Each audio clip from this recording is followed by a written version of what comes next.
Honorable Dr. Dokone, si vous me percevez, nous vous donnons la parole. Apparemment, vous n'êtes pas encore connecté.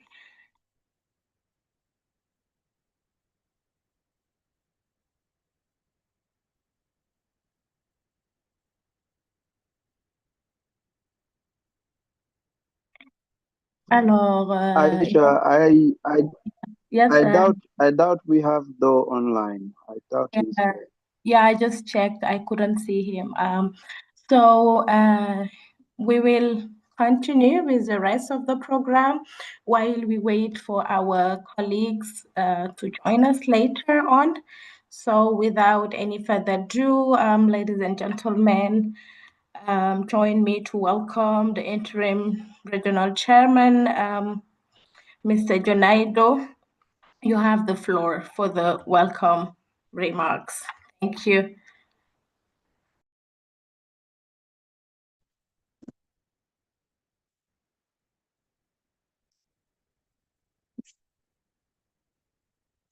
Thank you very much, Aisha Sobo. Thank you so much. Let me begin by establishing protocol. Honorable Bakari Abadeje, Professor Aaron Stenigde, Professor Olerimi Oletumbo, Professor Tamilo Ton Tezeria, Dr. Martins Kwadem, Honorable Jonisa Precious,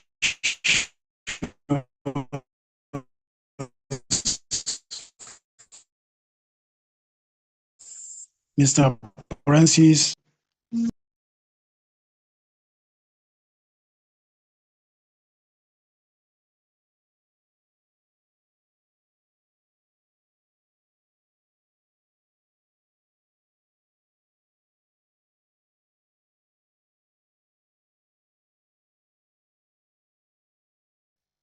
Sorry, please, I have a bad network here. That is the reason why.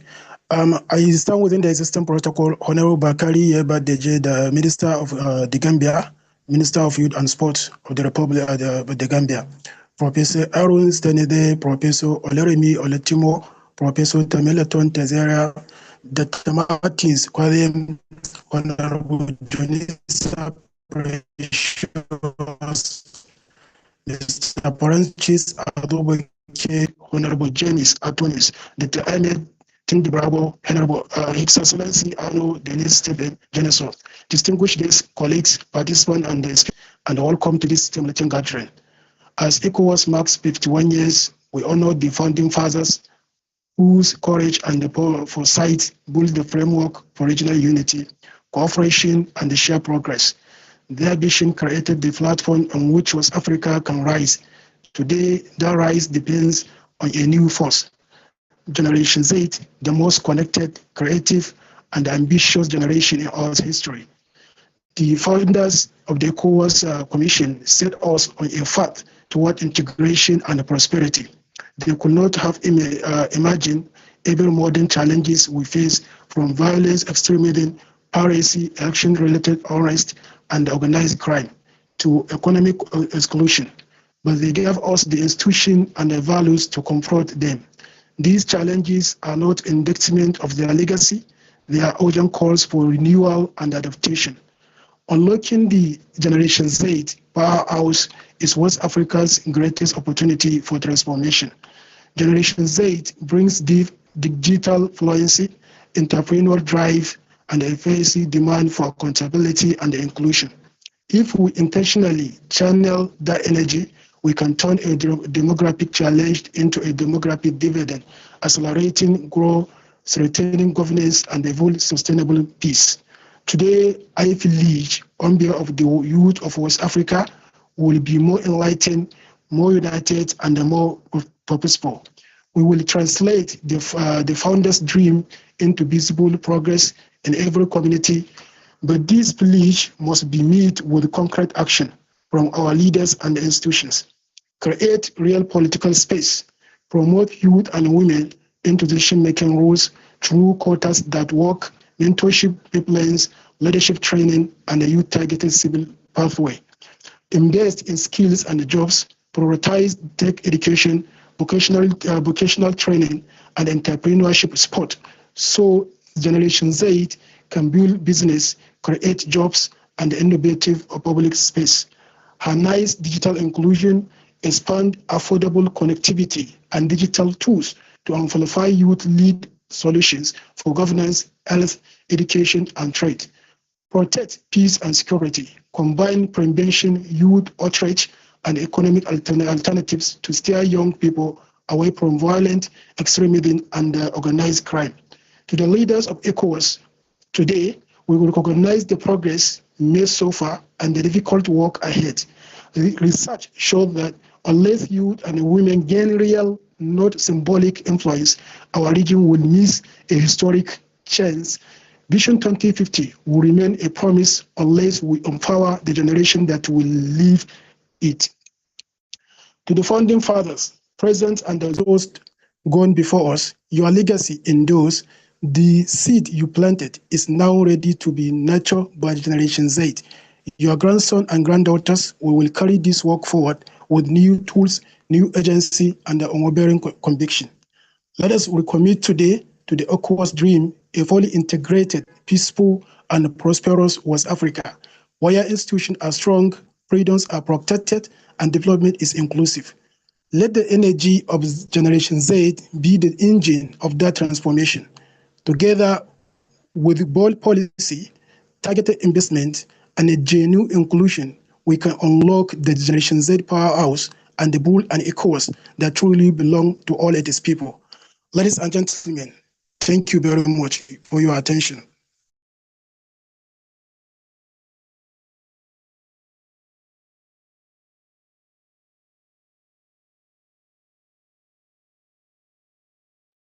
Thank you so much for this warm introduction, Mr. Chairman. And thank you so much for pointing again the relevance that the Gen Z occupies in our region. And as you beautifully captured, the Gen Z have the capacities to actively contribute to various domains of our continent. And as you said also, I believe that the Vision 2050 will happen, of course, with the involvement of the Gen Z. And there's hope, as you said, and we believe that together we'll be able to reach all the objectives that we've been looking forward to. Ladies and gentlemen, without any further ado, also we'll be welcoming our next speaker. I hope everyone is able to hear me well, because before we were having some technical issues. So if you can hear me well, just maybe a thumbs up so that I make sure that everyone is getting me well.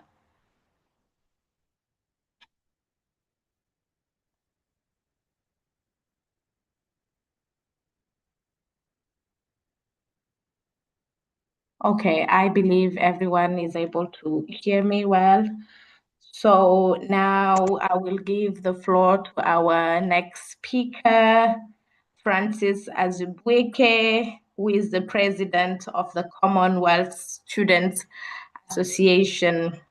We are more than delighted to welcome you, Francis Azubuike, and he'll be talking about the topic, My Journey So Far, a call to students of today's and tomorrow's.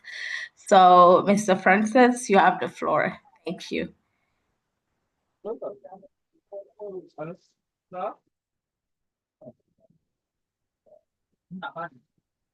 It's Aisha Bob. Apologies if I have not pronounced that correctly.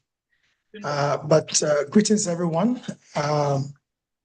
It's a delight and a pleasure to be on this call this afternoon. And I want to stand on the existing protocol. Permit me, I want to appreciate Mr. Chinadu Ifanu extended the invitation. I think this is one conversation that is very important, particularly in this age and time, given the nature of all the dynamics in which young people try as much as possible to look out for opportunities, better their lives, and what have you. My name is Francis Azubike once again, and I serve as the president of the CSA, of the Commonwealth Students Association. But my journey did not start right as the president of the CSA. It's been a series of steps, from one opportunity to the other, from one volunteering role to the other. I believe very largely that our lives as young people largely depends on those kinds of dynamics, where the opportunity that you have now serves as the stepping stone for what you are most likely to become in the future or tomorrow. If I'm to reflect on my journey, which I think is the main point of this conversation, I think I would start with my time as the Secretary General when I was pursuing my first degree, Secretary General of my student union. It wasn't something that I took lightly. I saw it as an opportunity for me to contribute meaningfully to my student community.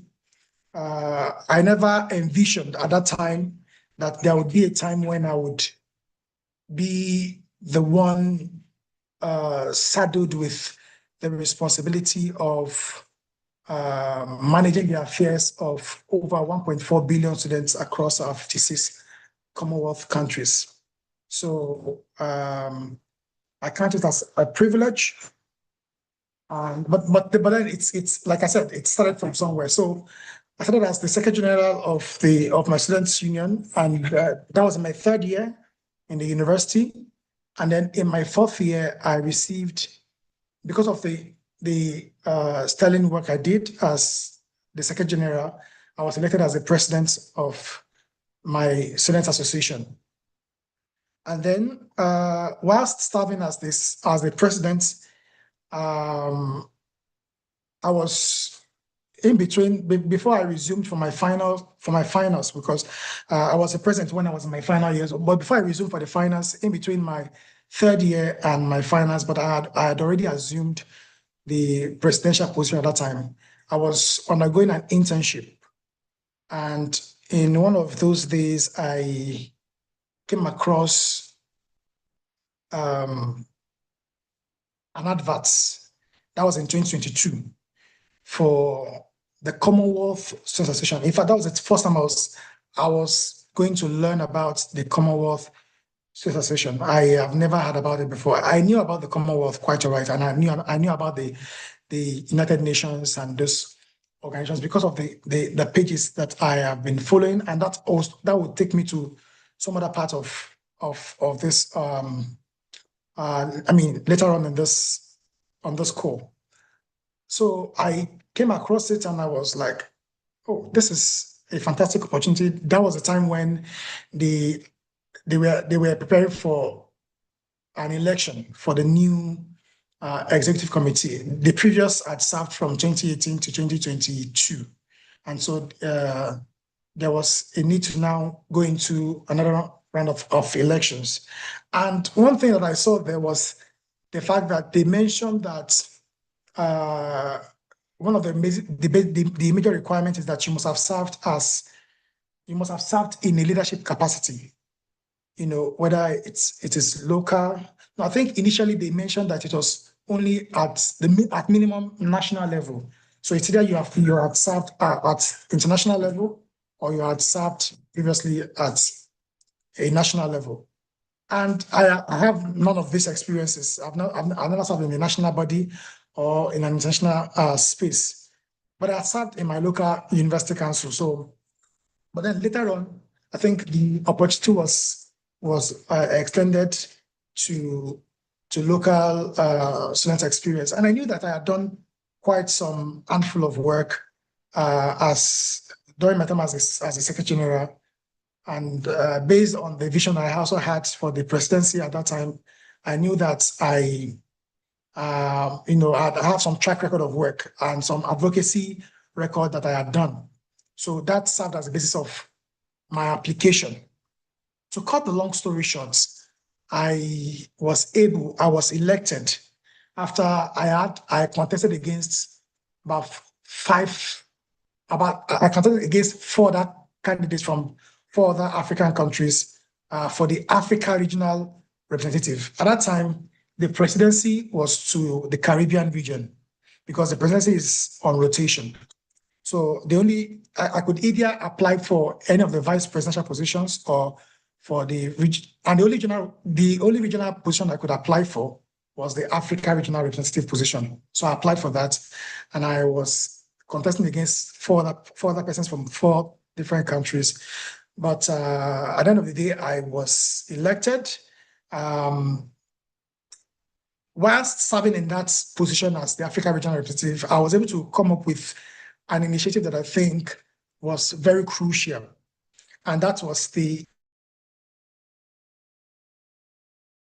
establishing the CSA, by the way, same is the Commonwealth Students Association.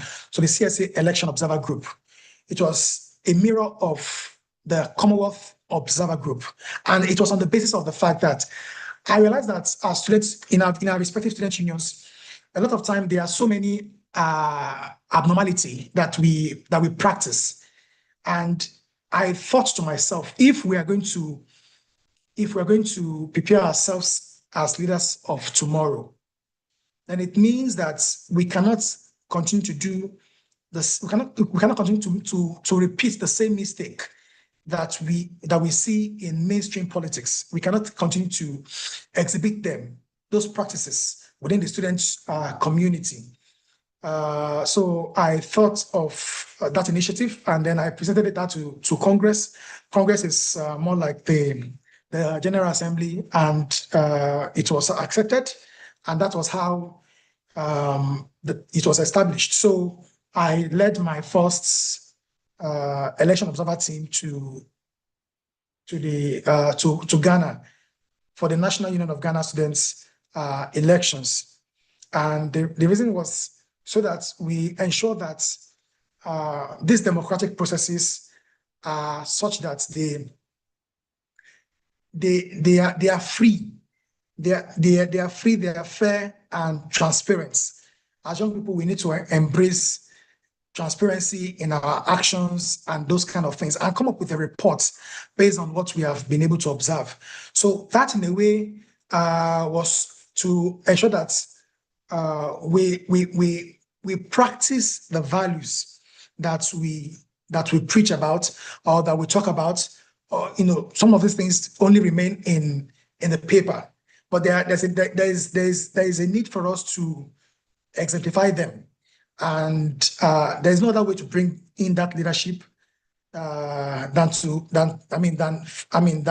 bringing it from the CSA, ensuring that our national student organizations and student councils that we represent at the Commonwealth level also exhibits some of these values, some of the values that have been outlined, enshrined in the Commonwealth Charter.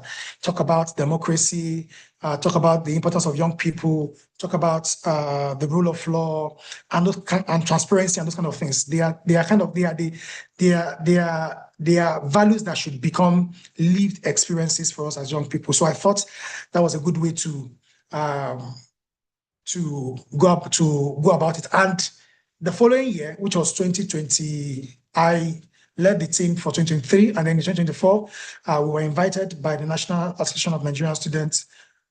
The same 2023, towards December, we were invited by the National Association of Nigerian Students to come observe their election. And we also came up with an unfiltered report, unaltered reports based on what we have observed.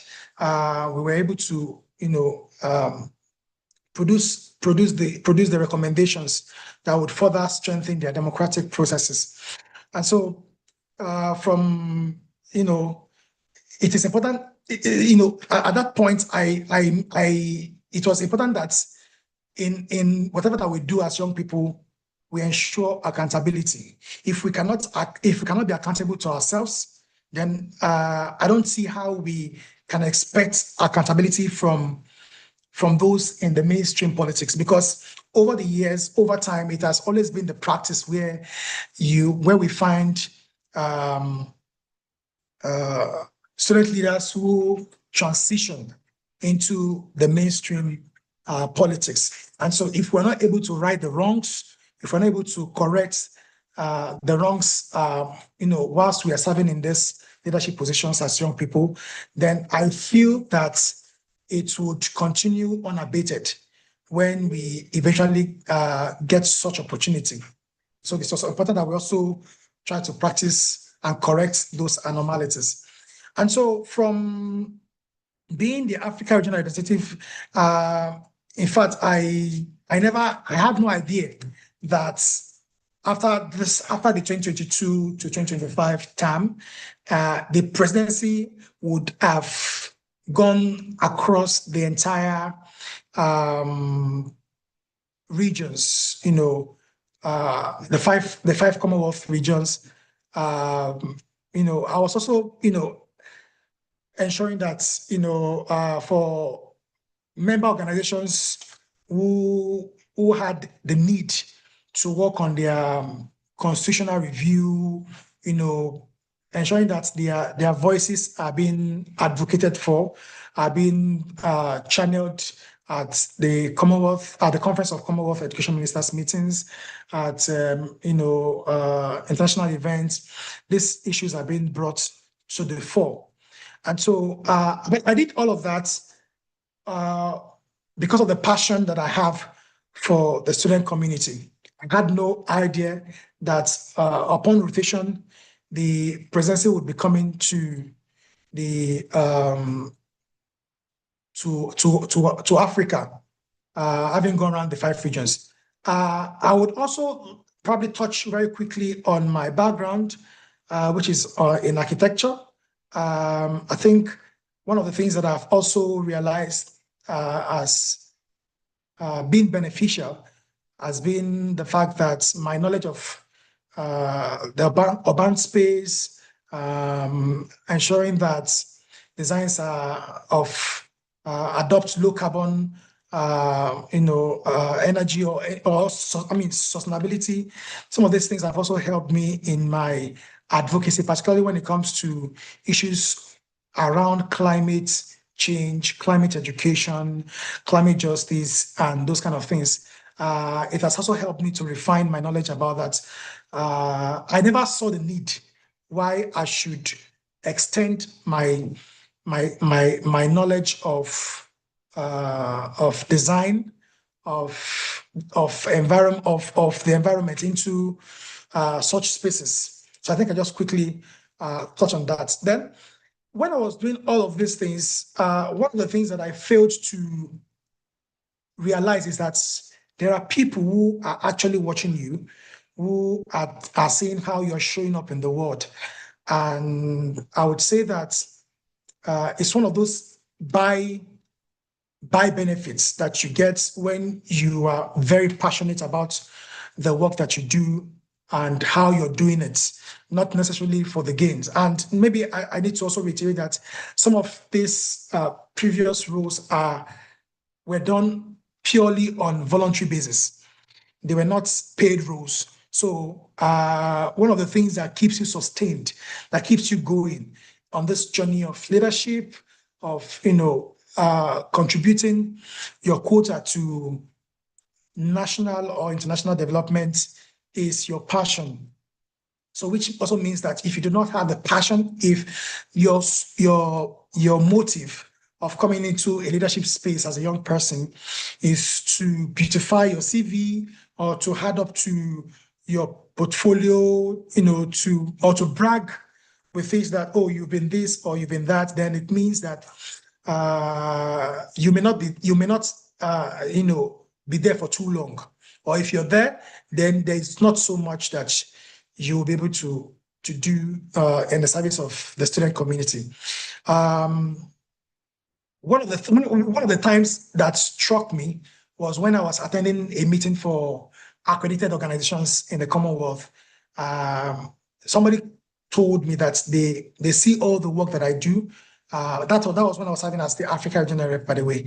That they see they see the work that I do, they appreciate it, they recognize that it is a voluntary role, it's unpaid, but the passion could be felt, from all angles. And when I finished my bachelor's, I needed to apply for my master's. And if you are conversant with Commonwealth scholarships very well, you would realize that there are some parts of the scholarship that will ask you to demonstrate your volunteering experience, your ability to network, to contribute meaningfully to your community, and those kind of things.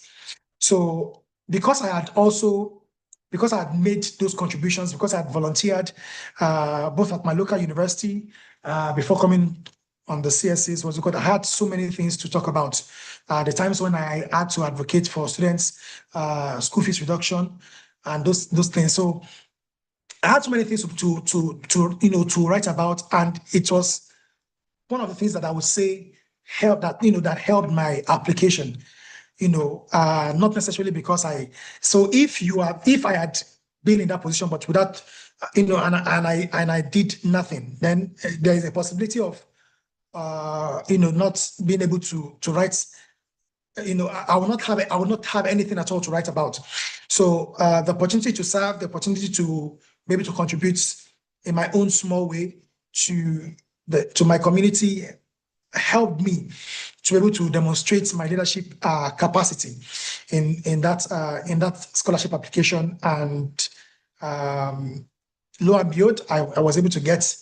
I was offered a fully funded scholarship, of which I'm currently on for my master's.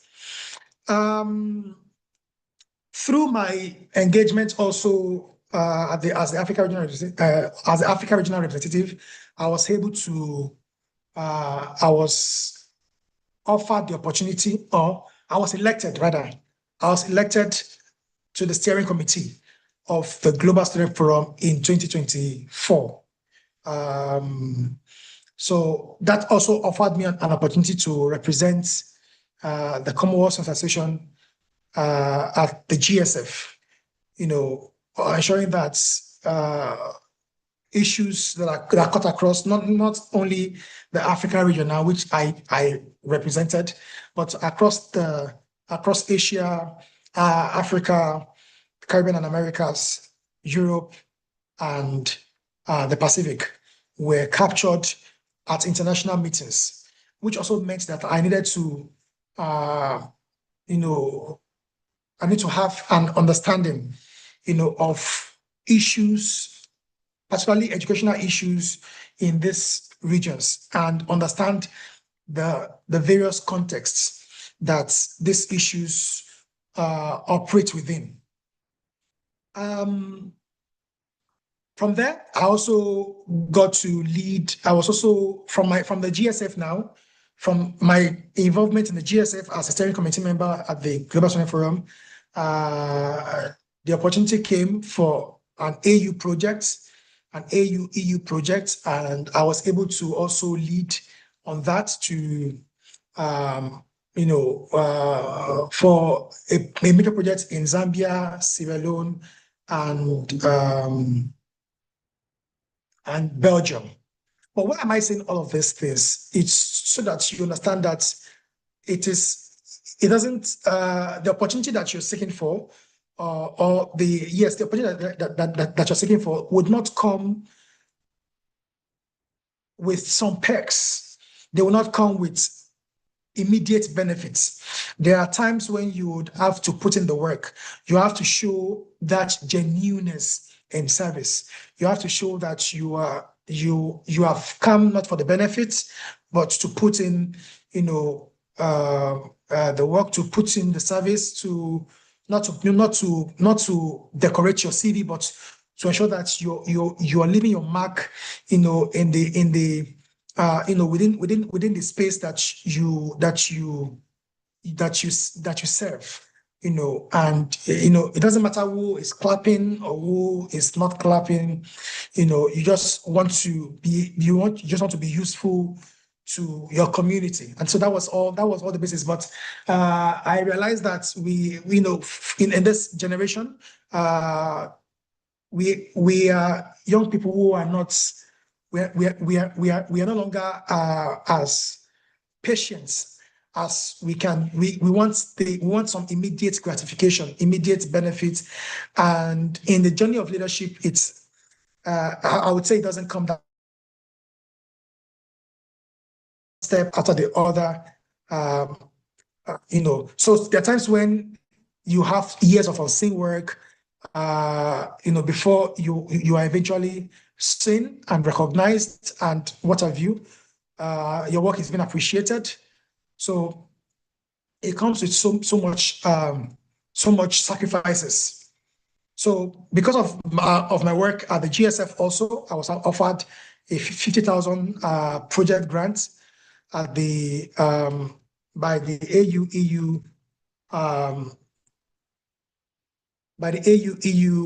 Youth Action Lab. Then I want to touch on the fact that some of the opportunities that you're looking for, or some of the kind of leadership style or leadership experiences that you envision, would also come from the kinds of the pages you follow. The people you follow, the pages you follow. Before I came across the CSA opportunity, I was already following some international pages. And if you are very conversant with the way social media algorithm works, you would realize that sometimes it's always about, if you're following a particular page, then they start suggesting a similar page to you. So because I was already following the Commonwealth page, I was following the United Nations page, I was following those kinds of pages, it was easy for the social media platforms to suggest to me that I could follow this page, or I could be interested in this particular opportunity. So the kinds of pages that you follow, the opportunity, the network, the kind of people you follow also would also determine the kinds of items, or would I say the kinds of feed that you get. If your feed is majorly on entertainment, you don't follow educational pages or pages that provide opportunities for young people, talk about scholarships, talk about fellowships, talk about some of these opportunities to advance yourself, then you may likely not be able to get some of this. So your network is also your opportunity field, and it's something that you need to be deliberate about. You need to be able to understand that the institutions, the alumni, the patrons that you follow in your space are the people that will bring the opportunity that you're craving for. It is very disheartening if in 2026 you still realize that there are some students who are not on LinkedIn, a page, a platform that provides you unlimited opportunity in terms of professional growth. So, and we now live in a world where your digital footprints, your social media pages, your social media handle is seen now as a CV, if you understand what I mean. If you have probably applied for some opportunities before, you would realize that they tell you to submit your social media links. And the reason is simple. They want to understand how you show up in the world. They want to understand the kinds of content that you put. We are now living in an age where people what's it called? Focus more on what's it called? People focus more on the things that you post, the things that you post on, on social media, and that those things determine how serious you are taking or how unserious you're taking. All right, I see that my time is almost up. All right, so the way you show up on social media, the kind of content that you put out there, the kinds of comments that you make are the things that would also determine, how seriously you'll be taken in the world of today, in our world today. So I think that is something that you should be able to take note of, and also the way you also brand yourself, as a person. Your branding is very, very, very, very important. At the moment, as serving as the CSA presidency, I realized that our research hub or our research arm over the years has not been effective enough. And so one of the things that we're working on is ensuring that we revamp and ensure that our research arm is fully armed, such that whatever advocacy that we are churning or that we are promoting is evidence-based and not based on feelings or what the sentiments are. So we're working on some projects, but because of my time, I will not be able to touch on those ones. But maybe one thing I should probably leave you with as a final message would be that, because based on what I have observed, that some people feel that because of their age, because of their geographical location, or whatever the bias might be, they feel that they're not too mature enough to lead. But as a young leader, you must firmly believe that your involvement in leadership is not a matter of age, it's not, but of necessity. It is if you find the need to serve, then it means that there's a call that you need to answer at that point. So because every time you take a seat at the table, you challenge the status quo and you carve out new path, where none existed before.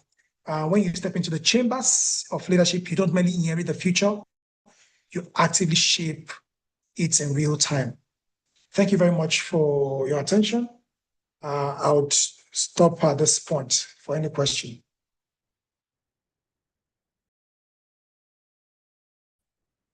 Thank you very much, Mr. Francis Azubike. Our use of internet and the social media is how we present ourselves to the world, so we have to be careful and follow the pages that are followable, like educational pages and all those stuffs that bring us success and a nice place in the decision-making spheres. Thank you, Francis Azubike, for sharing your remarkable journey with such authenticity and power. Your trajectory proves that leadership is defined not by age or status, but by a relentless commitment to serve, character, and the pursuit of excellence. Distinguished participants, we shall now bring our two expert panel speakers to the stage sequentially. As specified earlier, both speakers will deliver their specialized presentations back to back, after which I will open the floor to a combined interactive question and answer session using the thought-provoking inquiring you are dropping into the chat. Our first panelist is a world-class academic whose work perfectly bridges European educational frameworks with African developmental aspirations. Professor Aaron Sternitzky is a professor of business and management at the German University of Applied Sciences near Berlin. In addition to his distinguished professorship, he is deeply engaged in international academic cooperation, supporting transnational partnerships and the creation of cutting-edge educational governance structures. For over a decade, Professor Sternitzky has been a prominent voice in global climate policy and sustainability debates. serving as a trustee and board member of the UK-based Green Economic Institute and representing the organization at multiple United Nations climate negotiations, COP. Furthermore, he chairs Competence Matters, an innovative nonprofit dedicated to making non-formally acquired skills visible and usable, specifically for marginalized communities. Today, he will present on current developments in higher education for an African and European perspective. Professor Aaron, we are highly honored to have you with us today. Please proceed with your presentation. Thank you. Well, first of all, thank you very much. Thanks for the invitation. It's always a big pleasure and a great privilege to work with you and talk to you. So good afternoon. I'm currently based, this is my home studio in Vienna. This is the capital of Austria. It's a small country squeezed in between Germany and Austria. And as you mentioned, I'm basically, my chair as a professor is in Germany. But I'm working a lot on the transcontinental relationships between our amongst neighborship, European and Africa.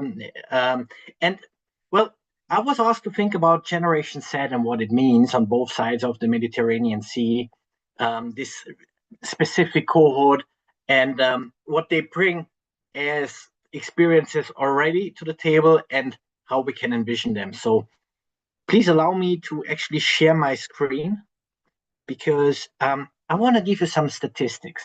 And sometimes stuff like social developments, questions like economy, questions about power, questions about politics, is sometimes only a numbers game. Yeah? Democracy in its essence is nothing else than counting votes, for example. So if you play with numbers, then you basically get a very valid and solid impression of what is the current trends and the current development when it comes, for example, to the question of Generation Z. I'm just trying to figure out where I can share my screen. Should be here. Very good. Okay. So you should see my screen now. Okay, well, let's start with one particular number. How old is basically a particular continent? And what you can take is the median age.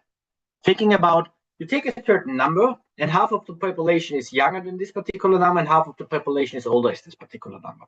And then we can compare Europe, Africa, and the world itself according to demographics. And when we think about Europe, what's the median age? The median age in Europe is 45 years. What's the median age in Africa? It's 19. So what's the median age globally? It's 30. Meaning that Africa is not only the youngest continent, but when you talk about Generation Z, for example, it's one of the most important continents. What we can see is the world median age has basically risen from 22 years in the year 1960, so within the last 6 decades, to 30 years now. So we are growing older. And this is basically a trend that we can observe globally, except from Africa. Africa is more or less the youngest continent, the one, and if you think about youth, what's the privilege of youth? Privilege of youth is more or less that you have more future than past as a person. So the oldest country in the European Union, take this for example, when it comes to the median age, is the wonderful country of Italy. The average age there is roughly 50 years. Compare this, for example, to the Central African Republic, where the median age is 14. Then you see the perspective of the society regarding their own self-awareness, how much they have in front of them and how much they have already behind them, is staggeringly different. Yeah. So it's not only that Africa is as young as it is, it's also that it's continuously growing. So there are 31 million more people a year. And this is quite a remarkable fact, because what's one attribute of being young? Well, sooner or later, what you have to take into account is services provided by the state. And one particular service that the state should provide to its own youth is education. Like when we talk about Generation Z, how many people are we talking about? How many people will we talk about when we talk about in Europe about Generation Z?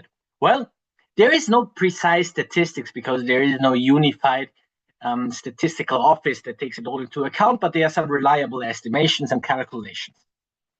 When we talk about Generation Z in Europe, we talk about a group consisting of a size of roughly 115 million people. When we talk about Generation Z in Africa, we talk roughly about 430 million people. So it's fourfold the group of people that we're talking about. So Generation Z, the number alone, is basically an African-Asian project. So it's kind of indicating a shift in global structures, power, and economics. So if you think about it, there's a world population of roughly 8 billion people, then according to some estimations by the United Nations, 25%, roughly 25%, belong to the Generation Z. So there are 2 billion people that basically could be qualified to belonging to the group that we commonly define as Generation Z. 1.2 billion people of this Generation Z are basically living in Asia. And 430 million people are basically living in Africa. Meaning, again, Generation Z is a phenomenon, basically, that we can observe as a powerful force and as a meaningful cohort, especially in Asia and Africa. This is where this is happening. This is a generation, this is a shift. This is a shift in our awareness. Now, interestingly enough, whenever we talk about youth and Generation Z, one of the experiences that we are talking about is how educated is a generation like this, because all of them will basically be confronted with an economy that is significantly and profoundly different than the one we have known so far. We are moving from an industrial age into a knowledge-based economy. And what's the prerequisite that you need in order to participate in a knowledge-based economy is solid education. Yeah.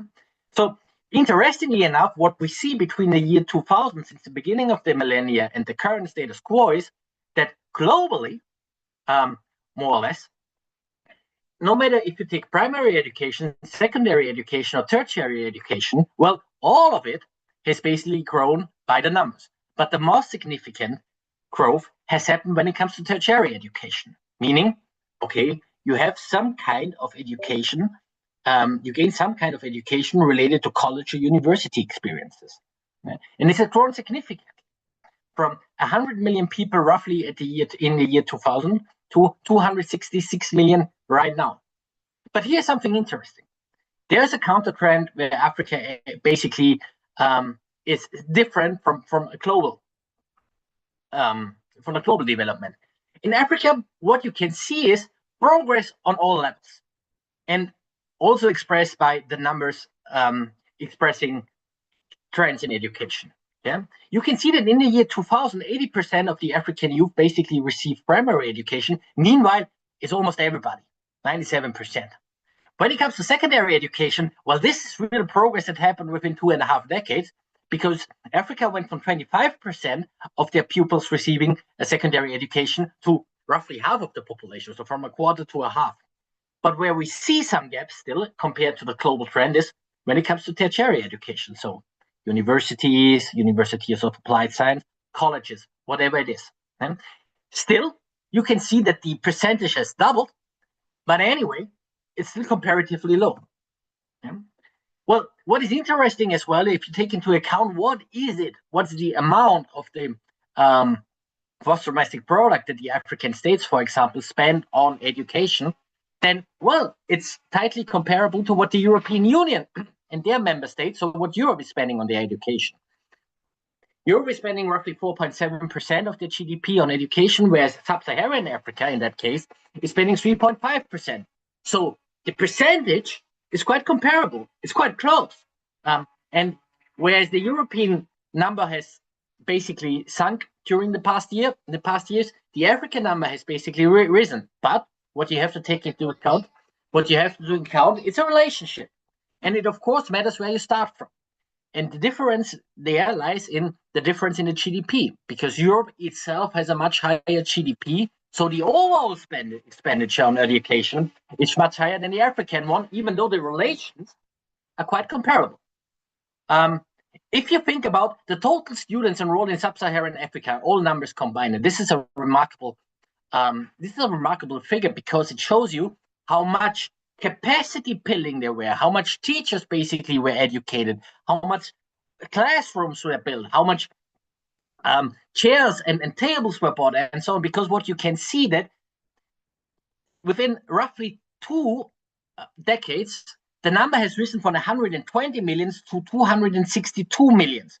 So what you can see is like a unanimous trend towards getting more and more people integrated into different educational systems.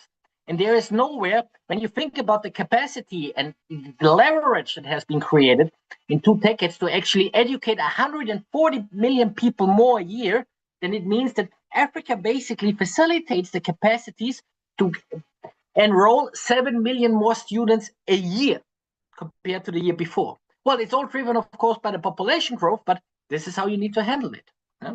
But here's a figure that we should think about. When we think about the real gap is the spending per student. For example, the annual education spending per capita in US dollars. If you think about Northern Africa, so the United States and Canada, they are spending roughly $12,000 per student. Yeah? Whereas Sub-Saharan Africa and Southeast Asia, they are spending roughly $250 per student. So we have a kind of ratio of 24 to 1. Well, it's not always a disadvantage to basically have fewer means than somebody else, but it at least asks you to spend the lower amount of money more wisely, more effectively. And since all of us, the global community, will basically deal with constrained resources in future, I mean, it's always a valuable knowledge how to deal with constrained means, how to best actually invest and how to best implement them. But anyway, this is still a relationship and a rationality that we should deeply think about, not only how many people are integrated into economic and educational systems, but also what is it that schools really are willing and states are really investing into their youth by the real numbers.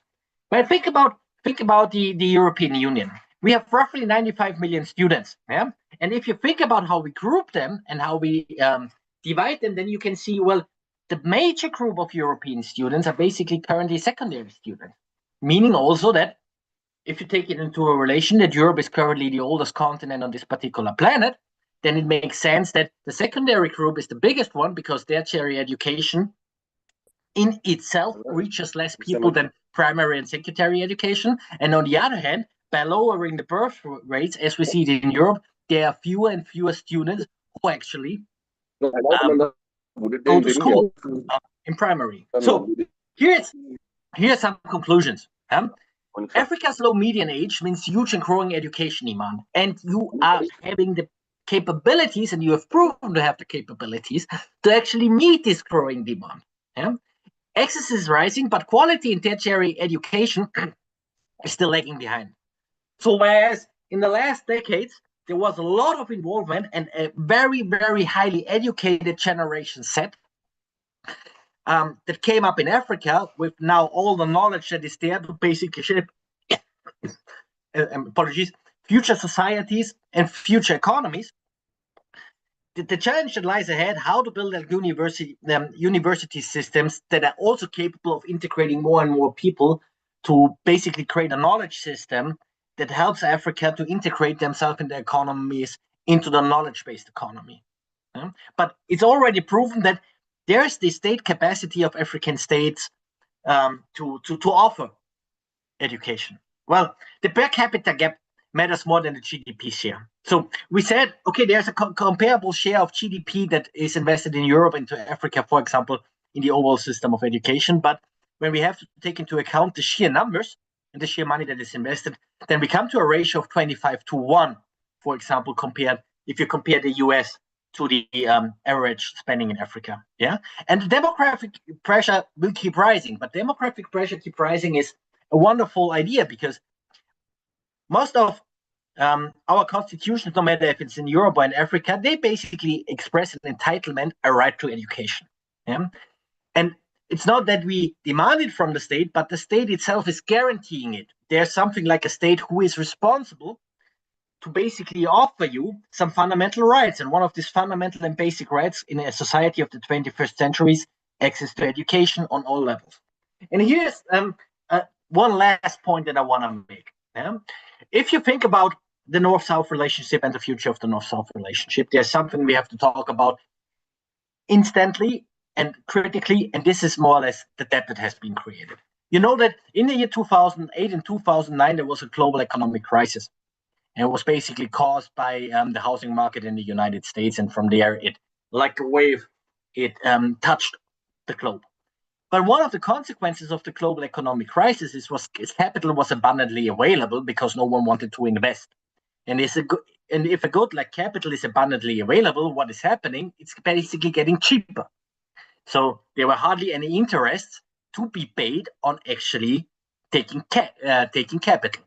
And since the financial markets recognize that no one is willing in the global north to invest into their business, or that no states are willing to invest in their opportunity activities, what was done by the global north is they addressed the global south, saying, well, here's your opportunity and here's your chance. Back then with the Millennium Development Goals and prospectively with the Sustainable Development Goals, now you can have capital almost for free because there is no interest rate on capital because no one wants our capital, so take it and invest in your development. And some of the statistics we have just seen, especially when it comes to the raising numbers of students and the facilities that have been created to basically educate the students and pupils, well, it was basically financed by capital that was offered because no one else wanted to take it in the aftermath of the financial crisis. But things have changed. Things have changed through wars, for example, here in Europe, for the Ukraine war, for the energy crisis, for the food supply crisis. So capital is now expensive. Yeah, and there's no interest rate to pay. And what we can see is that the global south in the year 2025 basically paid the global north $920 billion for interest rates. Yeah? It's basically $1 trillion that was transferred from the global south to the global north just for the cost of capital. Yeah, so there was nothing else than just money being transferred for money having been borrowed before. This is it. And now you have the problem that when it comes to Africa and giving this particular capital structure that the international capital markets have currently created, because the situation has changed that profoundly, then you can see that if you think about Africa, for example, then the African continent is currently paying more for the interest rate on their debt that was incurred in the during the aftermath of the financial crisis than they are spending on health and education. So if we do not find a new social contract between our continents, between the global north and global south, when it comes to the repayment of the debt, well, we can all predict this, that some states will default on the development if they do not default on the debt. So there needs to be a renegotiation of the debt structure globally in order to get something done, like the investment that is necessary in education globally and particularly in Africa. So there's only a perspective for just and demanded education if we rethink the debt that has been incurred and was basically sold to Africa under entirely different conditions as the one that are materializing now. And this is the precondition in order to basically continue with this fruitful, positive development that we have seen, especially in education, in the last 2 decades. And this is more necessary than ever. Especially, we need to invest into tertiary education, universities and colleges, because this is a prerequisite in order to shape, form, and create a knowledge-based economy that will be the economy of the 21st century. And Africa, having the magnitude that it has when it comes to the Generation C, is a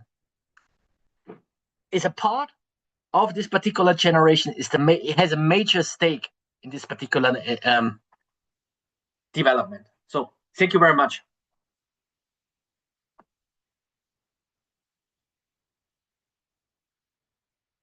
Oh, thank you very much, Professor Aaron Stunitzky, for this brilliant, statistically and scientifically well done presentation. We are really honored to have you today because your presentation is very worthy of this day even more. So thank you very much, Professor.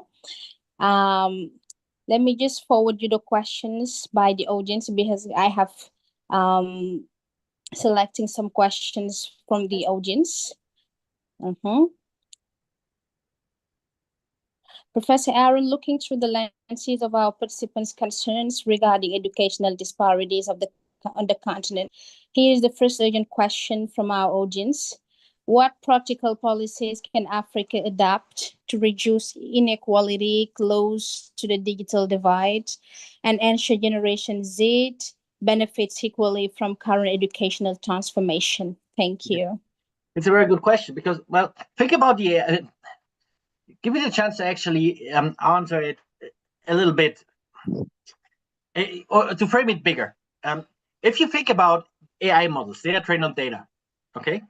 And if you have a generation Z as the one it is in Africa, and there are 400 million people, and they are all like using digital devices, and there's the European comparable group, it's 100 million people, and they are all using devices, then a lot of basically the future artificial intelligence will be produced and will be basically be taught and will use training data that is produced in Africa. Okay? Because in order to build these artificial intelligence systems, what you need to do is you need to train the systems on data that is available, and this data is created by someone. And it's back to the numbers game. So a lot of what the AI systems understand about Generation Z is basically cultural behavior, ideas, the flow of enterprises, the creation of businesses, the idea of education that is created in Asia and Africa. So now the point goes exactly there, where we have to understand that when we talk about that the generations Z globally should have a fair share, and they are 25% of the people globally, then what we have to understand that this is a movement not driven out of the global north, but of the global south. And for us in the global north, this is interesting to understand, because all we can offer is, okay, we built some universities, but the future of universities is about training young people. It's not in Europe, it's not going to be in North America, it's going to be in Asia and Africa. Okay? And therefore, we need to establish some forms of exchange like the one we are currently having in order to figure out, okay, we have some knowledge of building institutions, and this knowledge could be utilized somewhere else because we don't need it in that form anymore. And we won't need it in future, but it can be needed afterwards. So let's work together in order to build something that wasn't built before, because it's needed somewhere else where it's not there yet.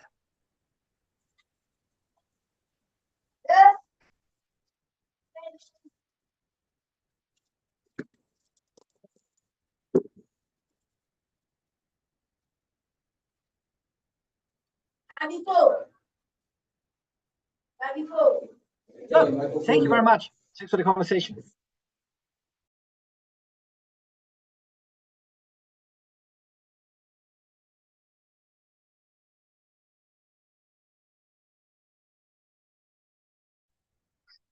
Yeah.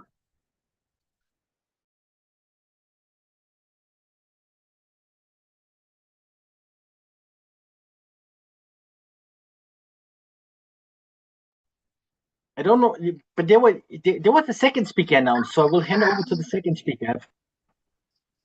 Yeah, I think our internet is gone off a bit. Yeah, so we all are dealing with internet outages. Yeah. Okay, so I think our next speaker is supposed to be. Thank you. Yeah. I need to drop. Goodbye, and have a very good discussion. Okay, thank you. Thank you. Thank you, thank you, thank you. Yes.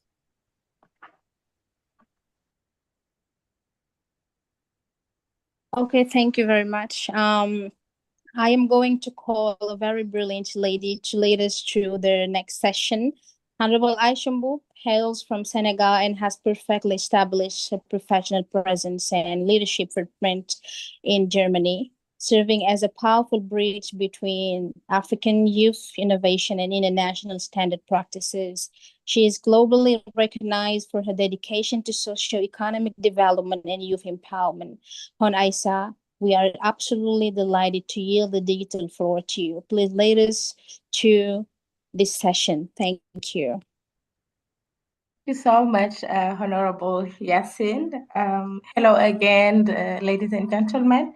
It's my distinguished honor to walk you through our next session today, and we have two speakers. First, I will introduce our first speakers, who is Professor Oluremi Olutimo, who is the President of United Nations Association of Nigeria. He holds a PhD and is a highly accomplished technologist, academic leader, and widely respected thought leader with a double doctorate. Wow, congratulations. I'm really impressed by all the things you have managed to really accomplish. And his doctorates are on computer engineering and information technology and cybersecurity. He holds a master's degrees in computer science as well, communication engineering and information and communication technology. Mr. Oluremi also serves as the managing director of Exoke International Limited in Nigeria, and he's also the president director of Highstone International University in the USA, a global advocate for innovation and sustainable development. Prof. Oluremi is, as well, as I said, the president of the United Nations Association of Nigeria, and he's also one of the greatest patrons of the African Youth Forum International in Ghana and a national General Secretary of ITAN.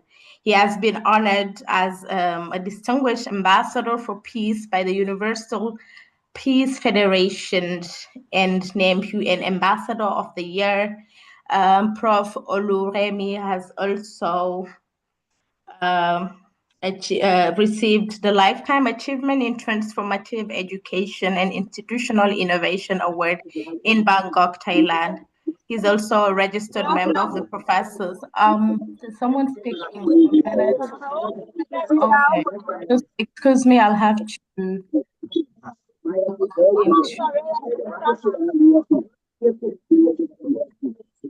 Just a minute, I need to reduce the echoes, so I need to mute the person speaking now.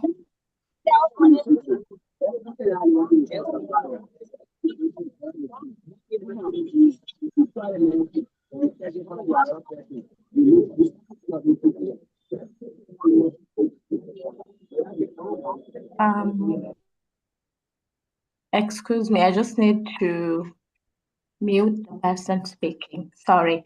So to conclude, as I was saying, Professor Oluremi is also a registered member of the Professors World Peace Academy. So Professor Oluremi, in the name of all the members of West Africa Youth Assembly, we are really delighted to have you today as one of our speakers, along with Professor Tamilton Tixera, that I will introduce later on.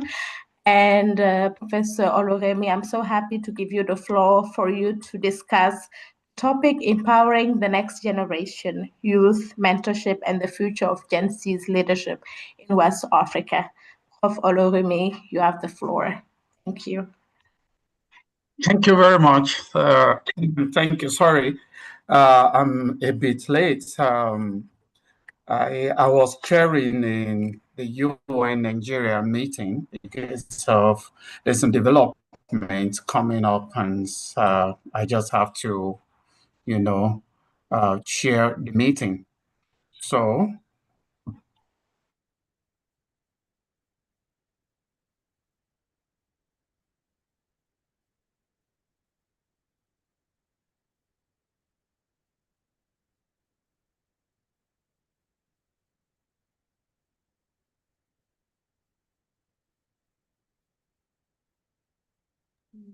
Prof. Oluremi, could you still hear us?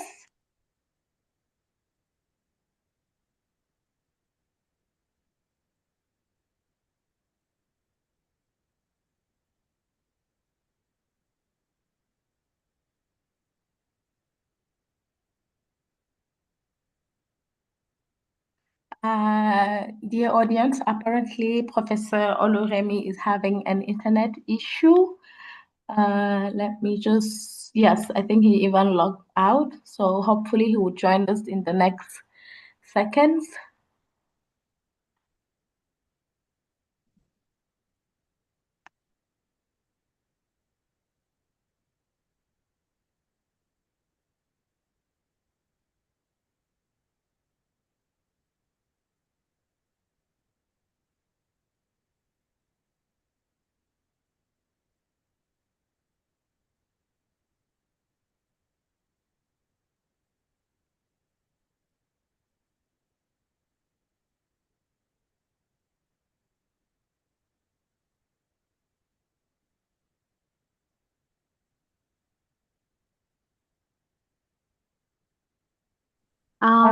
Good Yeah. afternoon, ladies and gentlemen. It's a great pleasure to acknowledge the presence among us of the Minister of Youth and Sports of the Gambia, Hon Bakari Badji. You're very welcome among us. We also acknowledge the presence of Martin Squazema. Thank you very much, Aisha. You can carry on. Yes, thank you, Honorable Yasin. Let me check if Prof. Oloremi is still connected. I think we have lost him, and our next speaker also, Prof. Texera, is not here yet. Okay, so without losing time, let us just introduce Honorable Bakari. Just to say that, to set our micro policy foundations, we are highly privileged to receive a keynote address from an outstanding statesman and a passionate public servant whose progressive reforms continue to uplift thousands of young sports professionals and civic leaders in his nation. It is my immense honor and absolute privilege to invite the Honorable Bakari Badji, Minister of Youth and Sports of the Republic of the Gambia, to deliver today's high-level ministerial keynote address. Honorable Minister, we would be deeply delighted to hear your remarks. The platform is now yours. Thank you.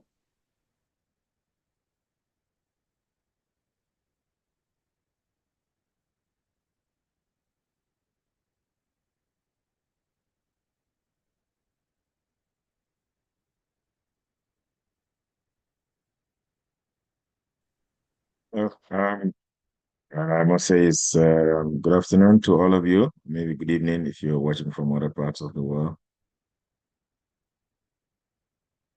This is my name is Bakari. I'm sorry. My network just went off like that. I didn't know what happened. Yes, Prof. Remy, we will come back to you. Sorry for the yes, I'm having another meeting. Yes, okay.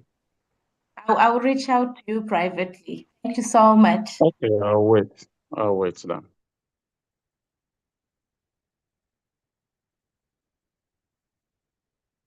Is it okay? Do I go ahead? Honorable Bakari, yes, you can kindly take over. Yeah. Thank you, Yasin, and to all of you that are in the meeting present here. Of course, all the young people from the ECOWAS region. As earlier alluded, my name is Bakari Badji, I'm Minister of Youth and Sports of the Gambia. And of course, I must start by apologizing. I know I should have joined a little bit earlier than now. But I'm currently engaged in another activity in Azerbaijan. And of course, I have to excuse myself just to be able to join you this afternoon. And again, it shows how much we value all of the young people of Africa, most especially the young people of the ECOWAS region.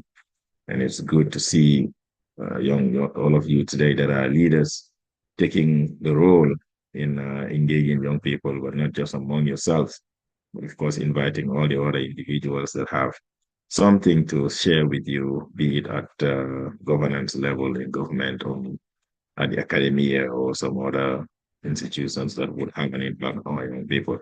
So I must start by commending all of you at the Quad Youth Assembly for this very good innovation initiative of getting young people engaged.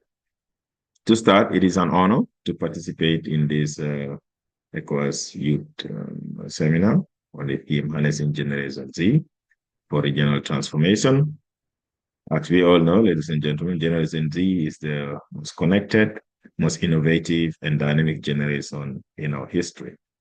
Across the African continent and, of course, the West African sub-region, young people are leading changes through technology, entrepreneurship, social innovation, and civic engagement. To truly harness the potential of Generation Z, we must invest in quality education, digital skills, innovation, entrepreneurship, and meaningful youth participation in the decision-making. By creating opportunities for young people to collaborate across borders, we can drive economic growth, strengthen regional integration, and promote peace and build resilient communities. Our young people, it is no longer a secret that today in the West Africa sub-region, several countries are involved in conflicts that do not have any impact on us as young people especially, but more so destroys the economy of the world. It is our responsibility as young people to be able to take leading role in creating the opportunities that can bring together governments and those warring factors to be able to sit together to discuss and end some of these unnecessary wars. But more so, that cannot happen if education is not provided to the young people. A lot of these young people that are engaged today in wars are either not fully educated or even not aware of what is going on in the wars that they themselves are fighting. Innovation is a great way for us to be able to empower our young people and create more opportunities for the communities. For communities that are empowered economically, do not normally engage in unnecessary wars. Ladies and gentlemen, secondly, we all have seen the devastating effect that climate change has on us as communities. And this is why I believe that our organizations at country level, but also at regional level, must take leading roles in advocating for climate resilience, something that is necessary for us to be able to ensure a better future for ourselves and for the generations to come. At the ECOWAS level, it is worth to note that the future ECOWAS region depends on how effective we empower today's youth. Let us move beyond seeing young people as beneficiaries of development and recognize them as active partners and leaders in shaping a more inclusive, prosperous, and sustainable West Africa. But at our level as young people, while we call on governments to create more opportunities, we must also take our role as young people to be educated or adequately educated, to be able to receive skill training in all kinds of Tibet, so that we can prepare ourselves for the future that is unknown to all of us. In the Gambia, there has been initiatives taken by government under the leadership of His Excellency President Adama Barrow through various ministries, notably the Ministry of Youth and Sports, which I am today privileged to lead, and of course I've been leading it for the last 5 years. There has been initiative to create opportunities for young people, in training them in Tibet, in skills building, in agriculture, in IT.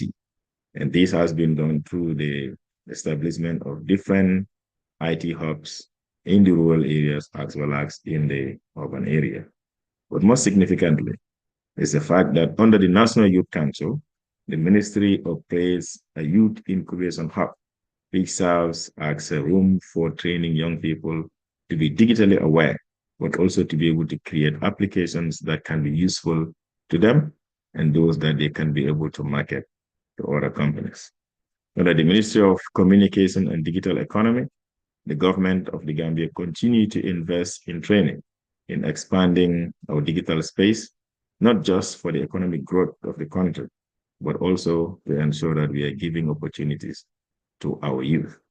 These are some of the notable initiatives that the government has taken in the last few years to be able to ensure that the Generation Z is giving an opportunity to create employment for themselves.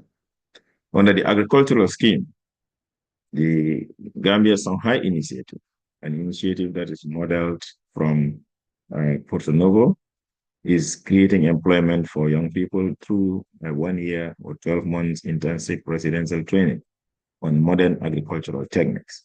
We believe that agricultural mechanization is one of the surest ways to ensure that our young people are empowered and that Africa, especially West Africa, get away from importation to creating an industry that thrives to be able to create full self-sufficiency for our people. Ladies and gentlemen, I will want to conclude by urging all the young people that are here and those that might have the access to watch this video to take note of the economic situations that are going on around the world and to understand that ECOWAS as a sub-region has a responsibility to be able to get away from the dependency and become an independent sub-region that can translate those from the national level or from the regional level to the national level and to the community level. That way, our young people are empowered and ready to take over the responsibilities of leadership today and in the future. I want to express my thanks to all of you for the patience over the time and look forward to interacting with you physically in the near future. Thank you.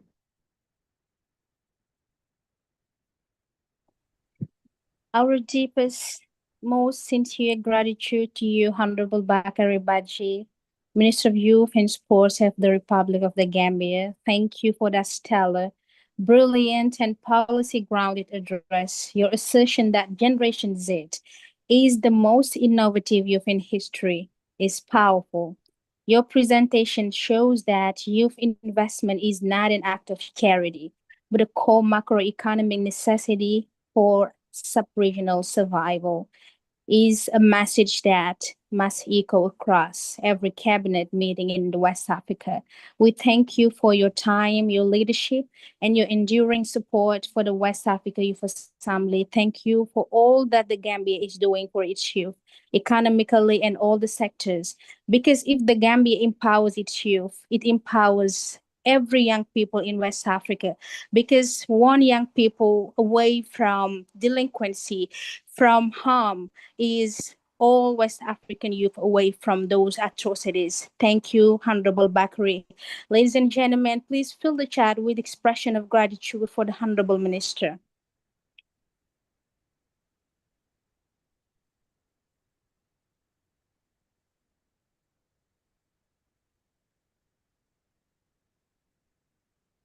Thank you very much.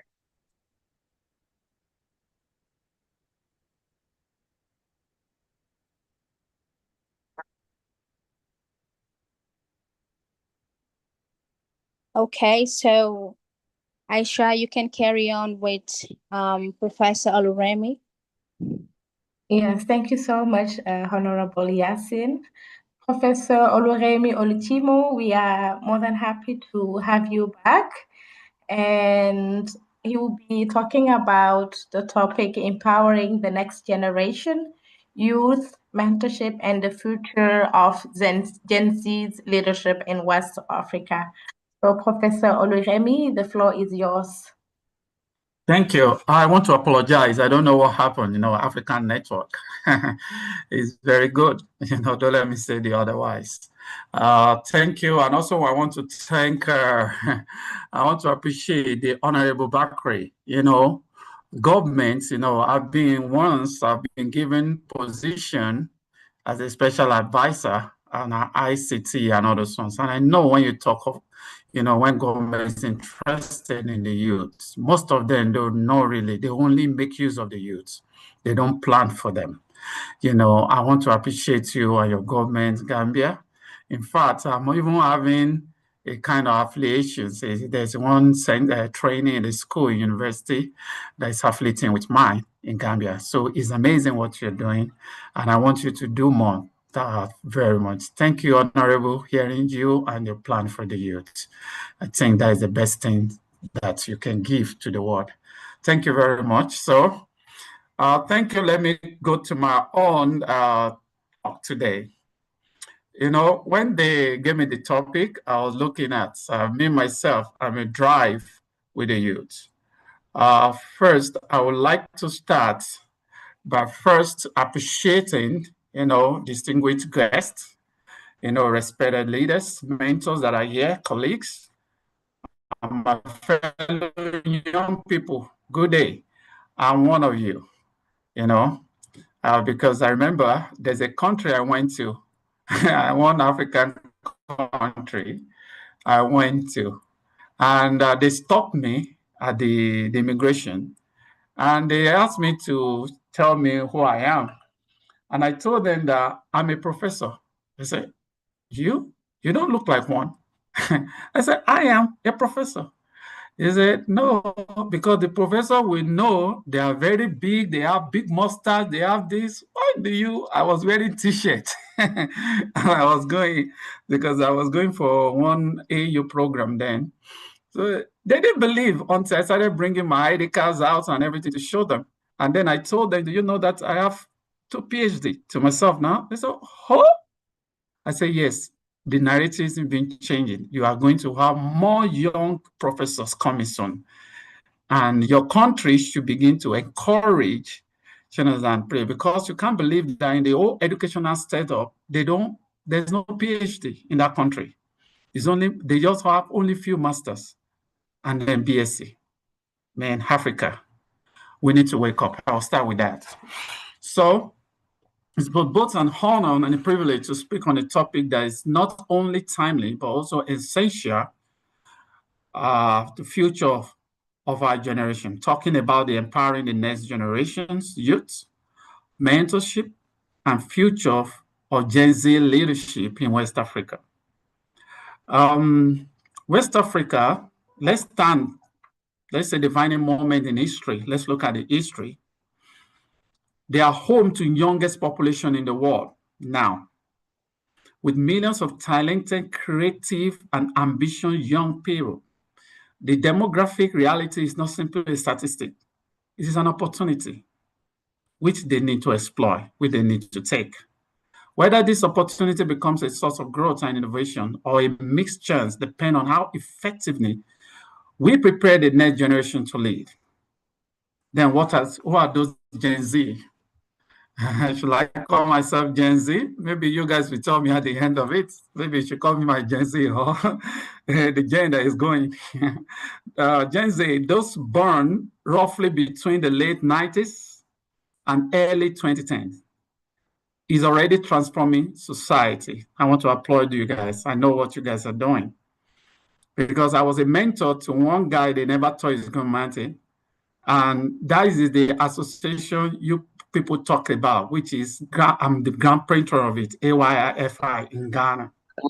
When the guy approached me, he approached several people, several ambassadors. It doesn't matter, they just look at him. I called him, I said, don't worry. I said, my university will partner with you. So he started leveraging on my university. And I also gave him a server, part of the server in the US. I said, please host your organization on it. And today, AYFI is something else. I did not let him down. I gave him, and every day he called me, regardless of the country I am, and I speak to him not less than 1 hour. I got fed up sometime, but he wouldn't give up. But today, he's now rolling and, talking with past presidents and all that, taking pictures. I told him, don't let it get in your head. You're Gen Z. You manage your ambition. They are entrepreneurs, innovators, digital creators, climate advocates, community organizers, and problem solvers. They are connected to global conversations through technology while remaining deeply invested in improving their local community. Their energy, resilience, and a willingness to challenge outdated systems position them to redefine leadership in West Africa. The reason why you're calling Honorable Bakri and professors from Austria and Vienna, from Austria, and all me and other top-notch to talk with you is because you guys want to redefine leadership, not only in West Africa, but in Africa. You keep learning, you keep listening, you keep working on it.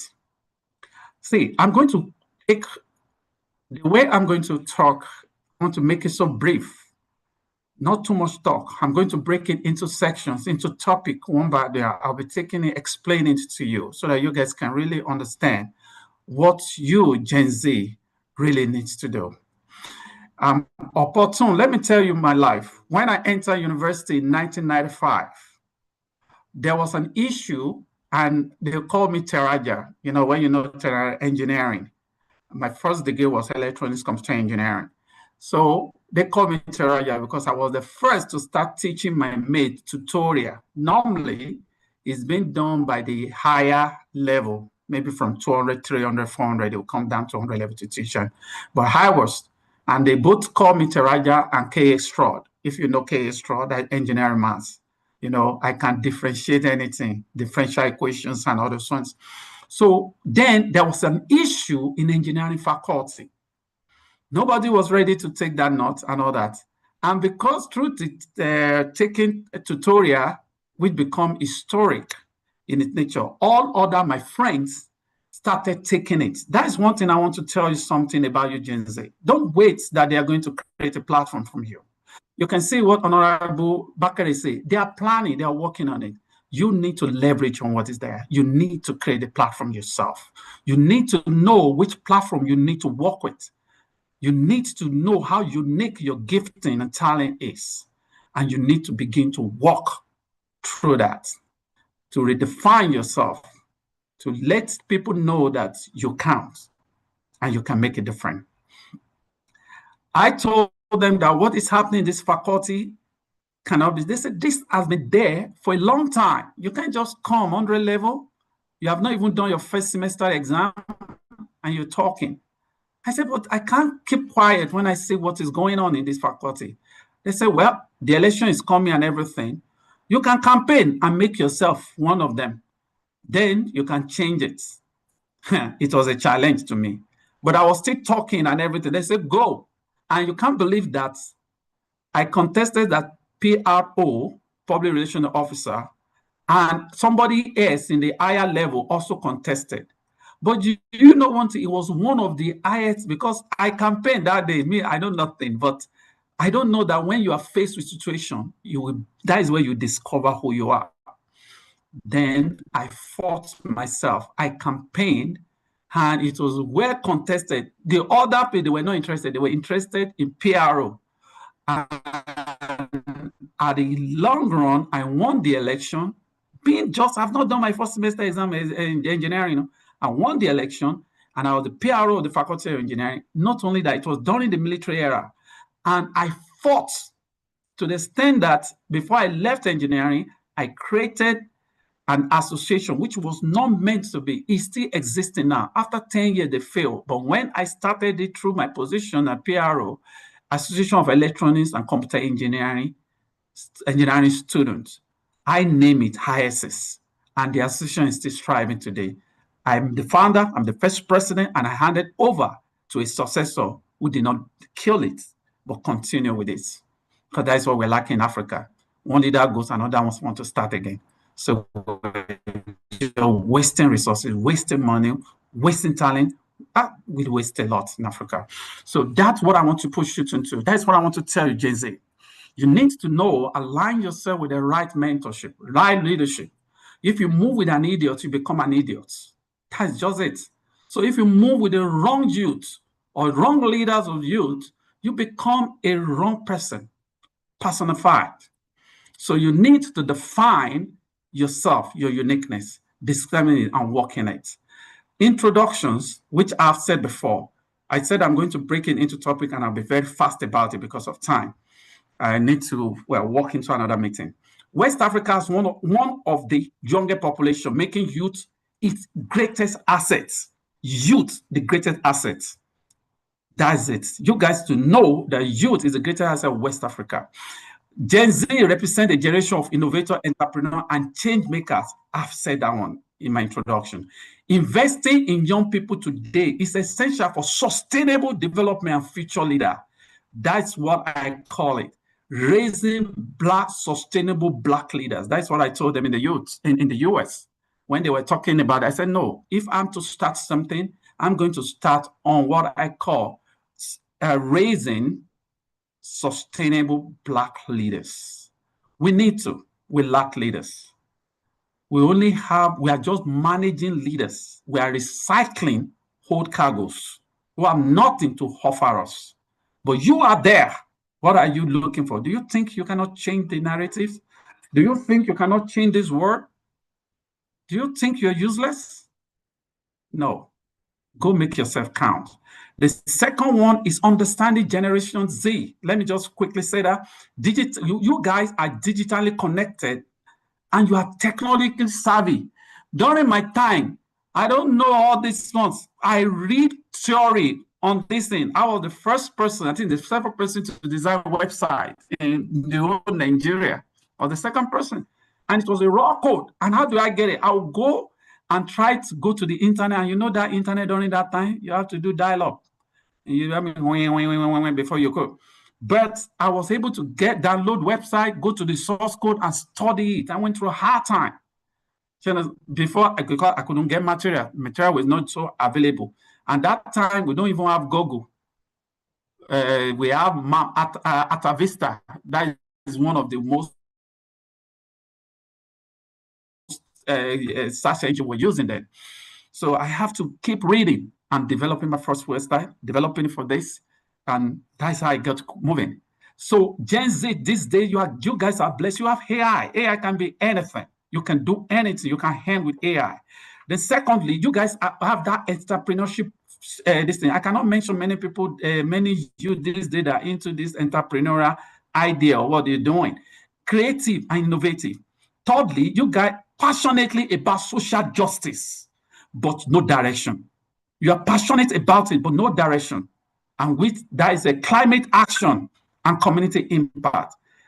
Lastly, value authenticity, inclusion, collaboration, and transparency. That is what Gen Z is all about.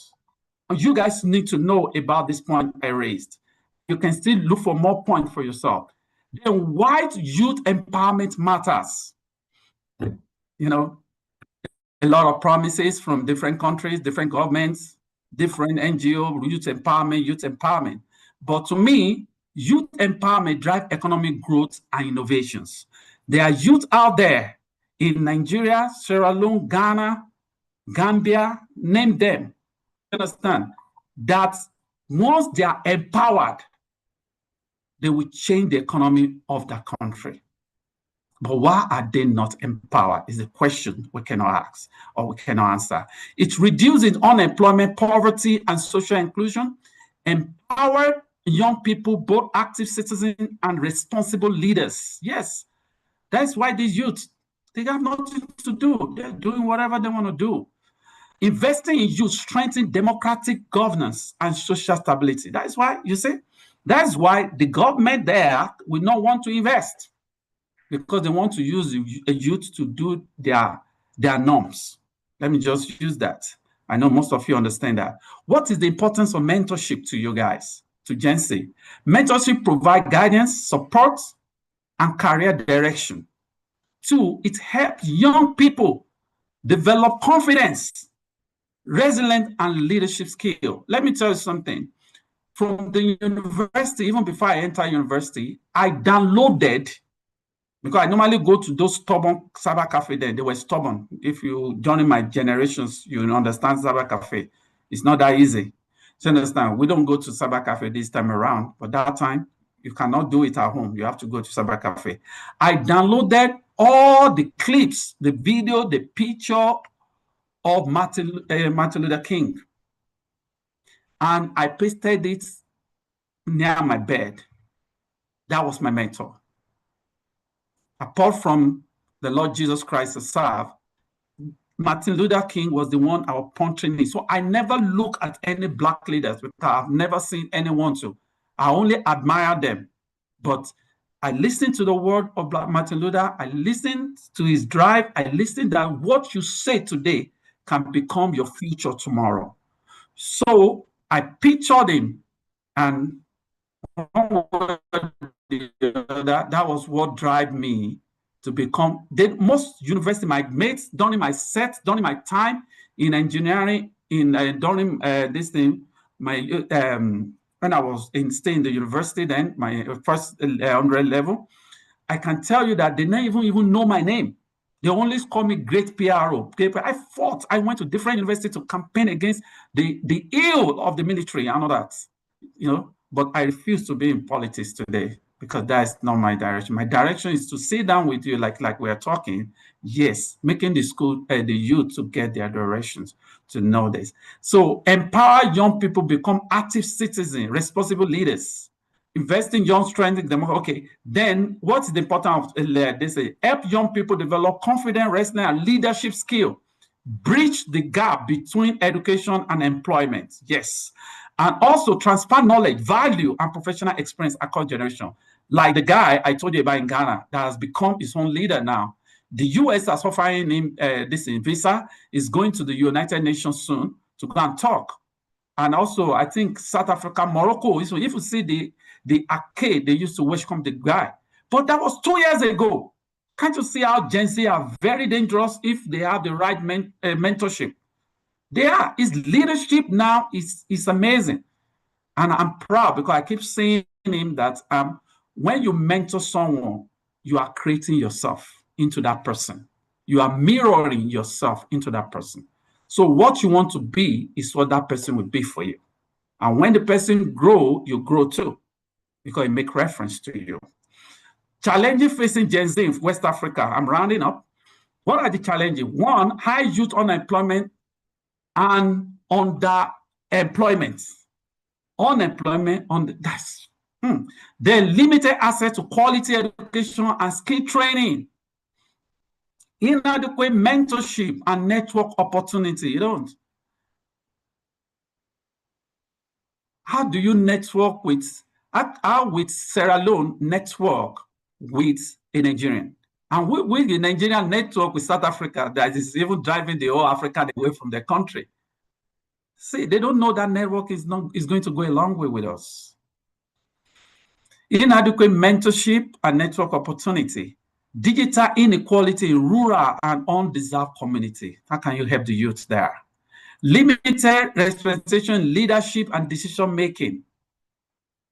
So you guys have to create a platform to fight yourself into that place. Mental health challenge and economic uncertainty. I went somewhere, I was crying. I went somewhere after their war, they fought war. When I saw the youth, I know they have problem. That country has generational problem because the youth are totally written off. They don't want to go to school. They are just there drinking, smoking, and doing all those things. How can we stop it? So then what are the opportunities for Gen Z? That is the challenging side. So what are the opportunities for Gen Z leadership? Digital transformation and technology sectors, entrepreneur and innovations. You guys have to create your own platform. Agriculture and agribusiness modernizations. Please don't say that I'm too youth and everything. Please get dirty. You understand? Because there's an adage. He said, the money you get from evacuating sewage doesn't smell, and that's true. If it's true sewage, you will make your fortune in life. Please go empty it. It doesn't smell. When you are spending it, the people saying that it's from the sewage you got the money from. So don't say you're too big for this job, but you need that job to make yourself count. Creative industry, entertainment and media, civil engagement, governance and public policy, green economy, and climate leadership. These are the opportunities, Dari. What are the roles of stakeholders? One, develop youth-friendly policy. Please, Honorable, please keep on what you're doing, and also the government. Please keep emphasizing that they keep developing youth-friendly policy. Invest in education, innovation, and job creation, something that will get this job busy. This youth, they have the energy. Let them channel in the right way. Promote youth participation in governance. Promote it, call them, make them one of the stakeholders. Then what about the educational institution? Teach leadership, entrepreneur, and digital skills. most of our African university, I'm a professor. If you go and see, they are still using the syllabus that the whites does not even know whether they created it or exists. They are still using it to teach our young generation. I don't know. Let me just stop there. This needs to be looked into. Strengthen under guidance and mentoring. Then private sector, please provide internship, apprenticeship, and mentorship. Invest in youth-led businesses and innovations. Civil society, promote civic participation and leadership development. Promote it. And support young people, aspiration, and talent. Leadership skill Gen Z needs. These are the skills you need. Listen to me while I round up. Critical thinking and problem solving. Make yourself different. The way you think, the way you solve problems must be unique. Digital literacy and technology competence. Don't tell you that I'm not, no, my course is not this. I'm into international relations, I'm into this. Be technology competence because you will need it. Emotional intelligence. You will need emotional intelligence. Your emotional must be sound. Communication and public speaking. Go and build it. If you need to get education, get it. If you need, see, YouTube is there. You can get YouTube and begin to listen to lectures on communication, public speaking, and build yourself up in your most holy faith. Build it up. Teamwork and collaboration like we're doing now. Teamwork, get yourself engaged. Get yourself engaged. Those are the skills you need. Teamwork, get your ethical leadership and integrity. Please don't settle for less. Your integrity must be spelled out. That's what they know me for in the university. To the extent that they call me Rembrandt. And that's what I'm using today. Most of my mates, most of them don't even call me prof. It's only few. They still call me Rembrandt. You must be known for something. Then adaptability and resilience. Your resilience must be 100% resilient. Financial literacy and entrepreneur. Don't joke with it. Youth, if others are selling, let me use bread and opening it, why don't you be creative and brand the bread and sell it? And you will see that those people in the office that cannot come out, when they see the way that you branded your bread, it's still the same bread they are selling open outside. They will buy your own than the other one. And if you add extra money, they will buy it because it's branded than the other one outside, which they will just pass by. So be creative. Financial literacy. Building a culture of mentorship. Why are they saying? Encourage experienced professionals, encourage them to mentor young people. Like this, your group, please encourage professionals to mentor some of you. Encourage them to mentor them. Promote peer-to-peer mentoring among youth. All of you, like the leaders here and the other one, please promote it, mentor one another. That's what the world needs. That's what Gen Z need now. Provoke yourself, you understand, to do something positive. Create structured mentorship platform in schools, university, and workplaces. Create success stories to inspire others. I can say my success story. I stood up and all of them stood up and we changed the course of engineering till today. I left university 27 years ago. Yes, 26 years ago. And go there now, the university has changed. I started it in 1995. I started that movement. You too can start your movement where you are. You understand? But do it creatively. Don't do it over ambitious. Create success story to inspire others. The future of leadership in West Africa. This is the future. Leadership should not be inclusive, ethical, and self-oriented. Young people should participate in decision-making today, not just in the future. Collaboration between generations creates stronger institutions and community. Empowering Gen Z is an investment in West African prosperity and stability. Why I quote these things, and I'll say the call to action, and I round up. There's some quote I'll just speak. Leadership is not about age. It's about vision, service, and impact. The future of West Africa will be determined by how well we prepare and empower its young people today. Mentorship turns potential into purpose and ambition into achievement. Call to action: invest in youth education and skill development. Build strong mentorship network across sectors. Create opportunities for young people to lead and innovate. Foster collaboration between experienced leaders and Gen Z. I mentioned that before. Empower young people to become ethical, visionary, and transformative leaders. In closing, the two things I'm going to say in closing, the two things I picture to say in closing, and I think the first one, when we empower young people with knowledge, opportunity, and mentorship, we do more than prepare future leaders. We unlock the full potential of West Africa, the Africa of our dream. The future belongs to a generation that is empowered, connected, innovative, and ready to lead. That is what is affecting the South Africa. The youths have been fed with the wrong information. You understand? The fathers did not tell them that the Africa you are now driving at the Africa that took the hand together, you understand, that fought for your freedom. I was part of it because there's some song we normally sing in the secondary school then. I was very small.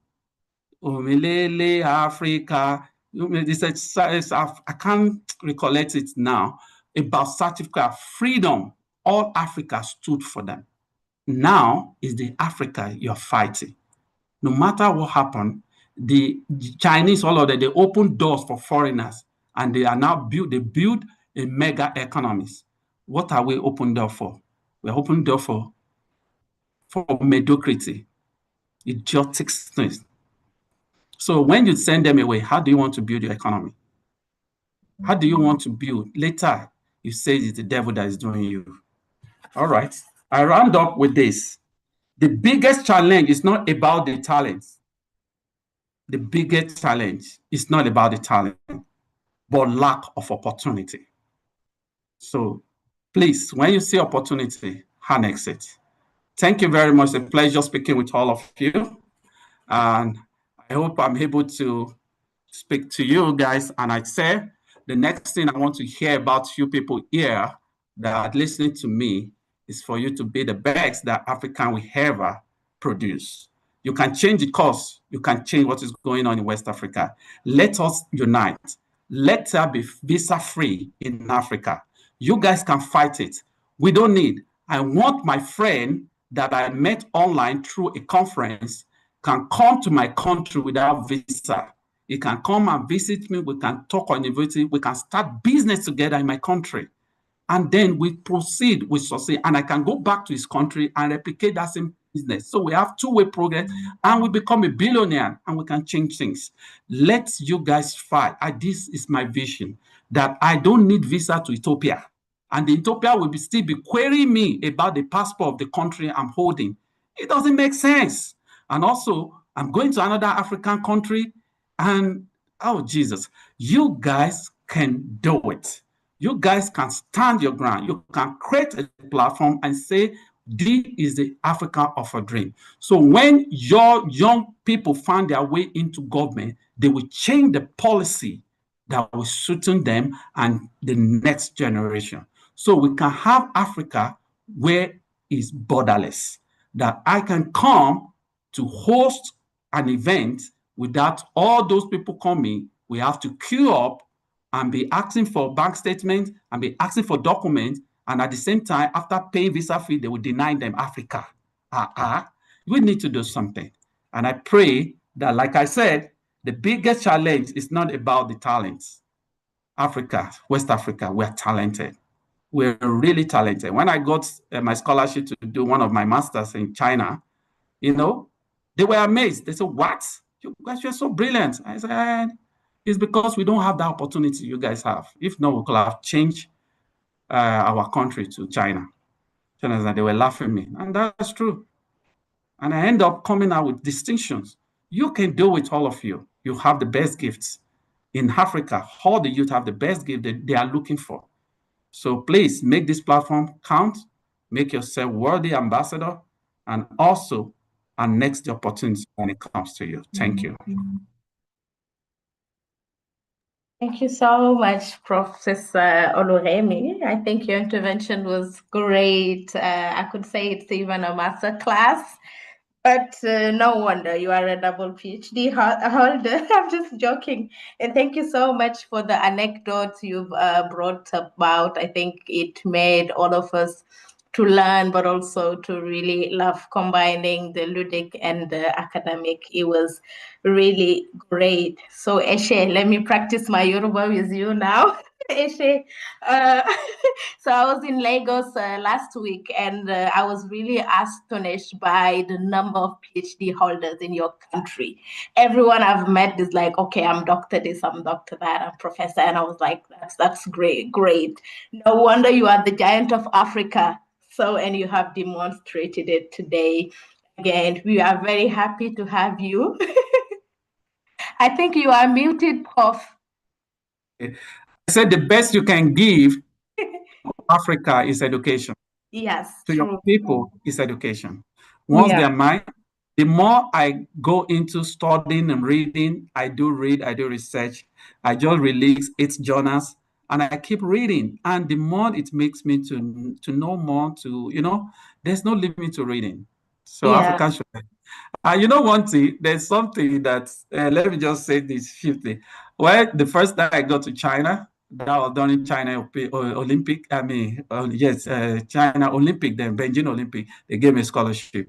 This thing, they asked me, where am I going? I said, I'm going to do my master in Lanzhou, Gansu province. Then I said, does Africa read? I said, what the hell?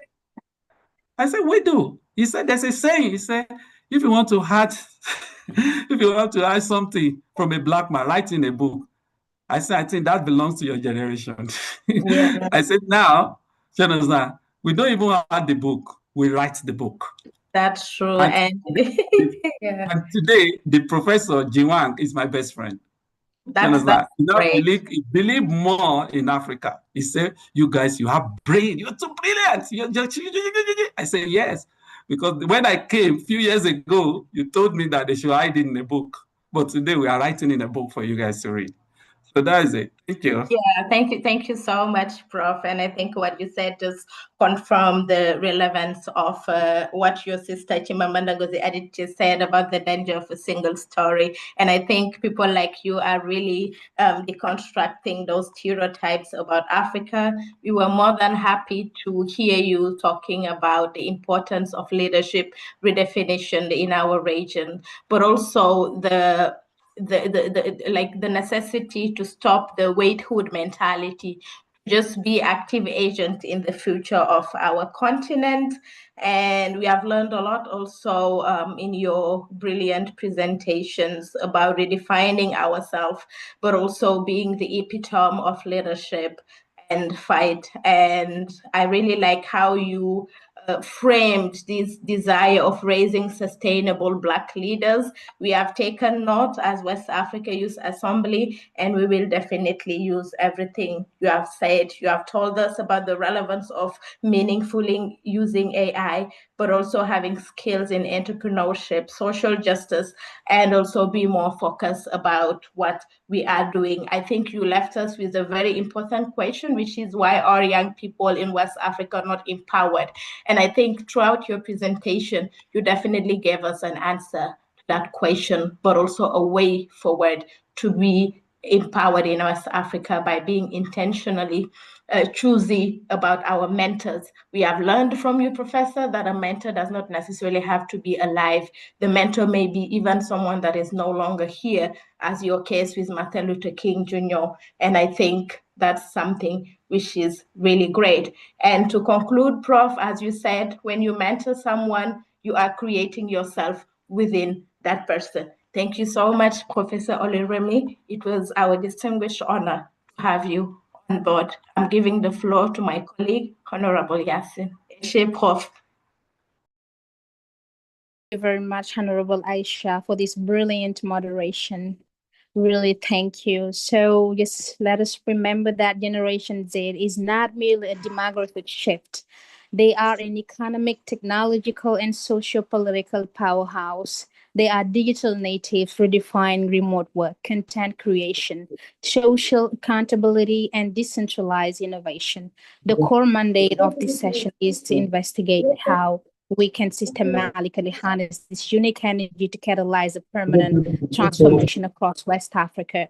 So, ladies and gentlemen, we turn to a scholar whose research sits at the absolute intersection of technology, digital media, and the future of African democracy. Dr. Martin Squazema was born in Lagos, Nigeria, and completed his foundational studies in Futa before relocating to Finland, where he earned his master's in futures studies and a PhD in historical sciences from Abo Academic University. He currently serves as a postdoctoral researcher at the prestigious Nordic Africa Institute in Uppsala, Sweden, specializing in AI, social media, and democratic institutions in Africa. Over his illustrious career, he has delivered over 24 international conference presentations, published more than 16 high-impact peer-reviewed works, and secured over 20 highly competitive research grants across Europe. A recipient of the prestigious Academical Prize, his expertise is routinely sought after by European ministries of foreign affairs to brief ambassadors on governance and developmental trends in Africa. Today, he joins us to deliver a highly anticipated presentation titled Artificial Intelligence, Social Media, and the Future of Democracy in Africa. Dr. Martins, we are absolutely delighted to welcome you. We invite you to share your presentation with our regional audience. Go ahead, Dr. Martins, you have the floor. Yes, thank you. Thank you. Do you hear me?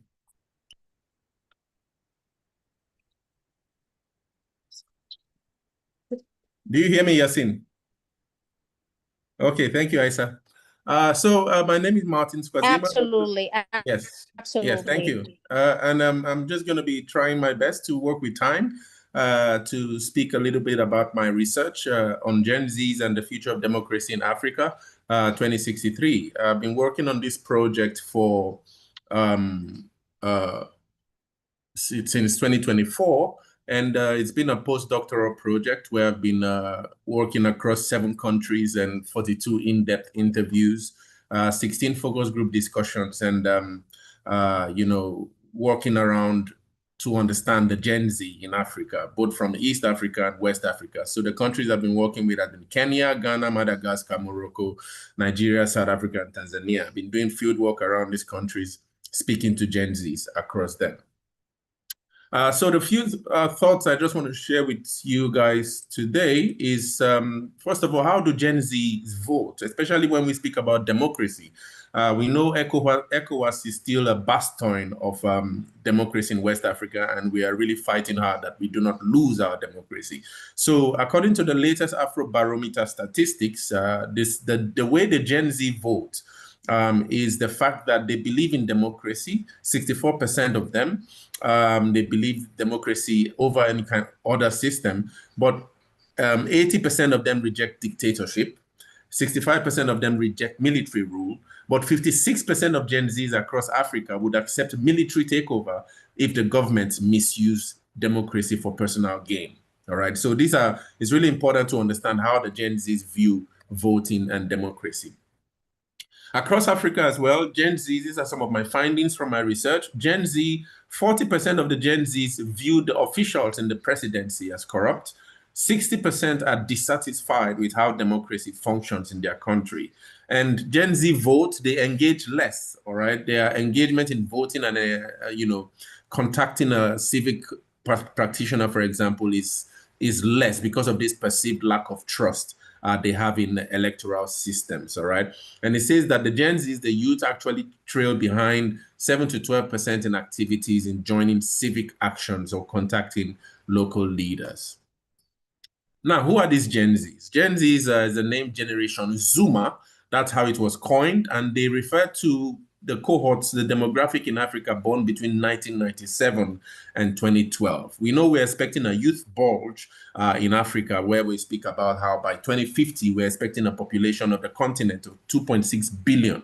And out of that 2.6 billion, we expect that 70% would be under the age of 30, and that, as the earlier professor from the United States, I think Professor Aaron spoke a lot about how Europe is getting old. There's what is called a silver tsunami in the West. The silver tsunami is a situation, a phenomenon where, the working population, so to speak, lags behind the elderly or the dependent. So Europe is at that place where it's getting more aging, while Africa is getting younger and expecting a demographic dividend if we manage things right.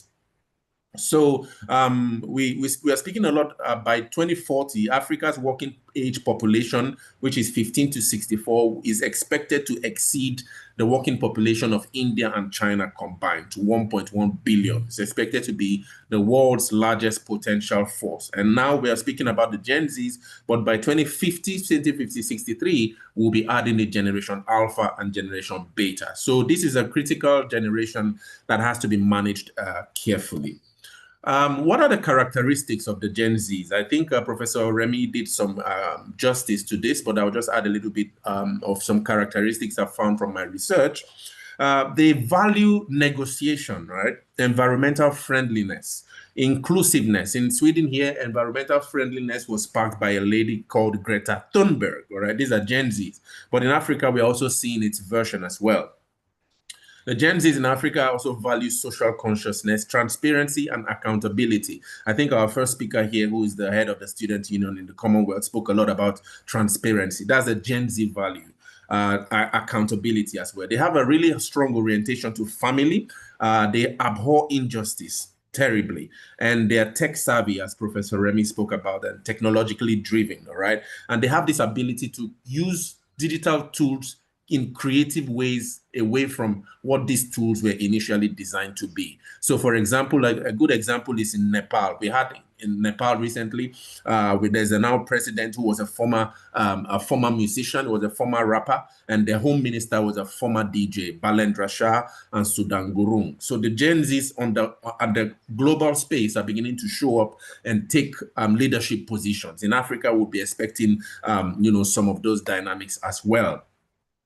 We generally, Gen Zs are these people who are generally under the age of 28 in Africa. One of the characteristics they have is the fact that they are able to use hashtags. So hashtags is a really important artifact if you have to understand Gen Zs carefully. Their leadership is perfected in leaderless forms of mass mobilization. So we saw this a lot in Kenya in 2024 when there was a protest against the finance bill that was initially presented by President Ruto in Kenya. But we also saw that in Madagascar as well, that led to the eviction of President Andry Rajoelina in 2025. But that's one really powerful, characteristic they have. They have been able to produce a leadership that forms leaderless forms of mass mobilization. We saw these leaderless forms of mass mobilization in Nigeria as well in 2020 during the End SARS protest. But the Gen Zs in 2024, especially Kenya, Madagascar, Morocco, they perfected this art.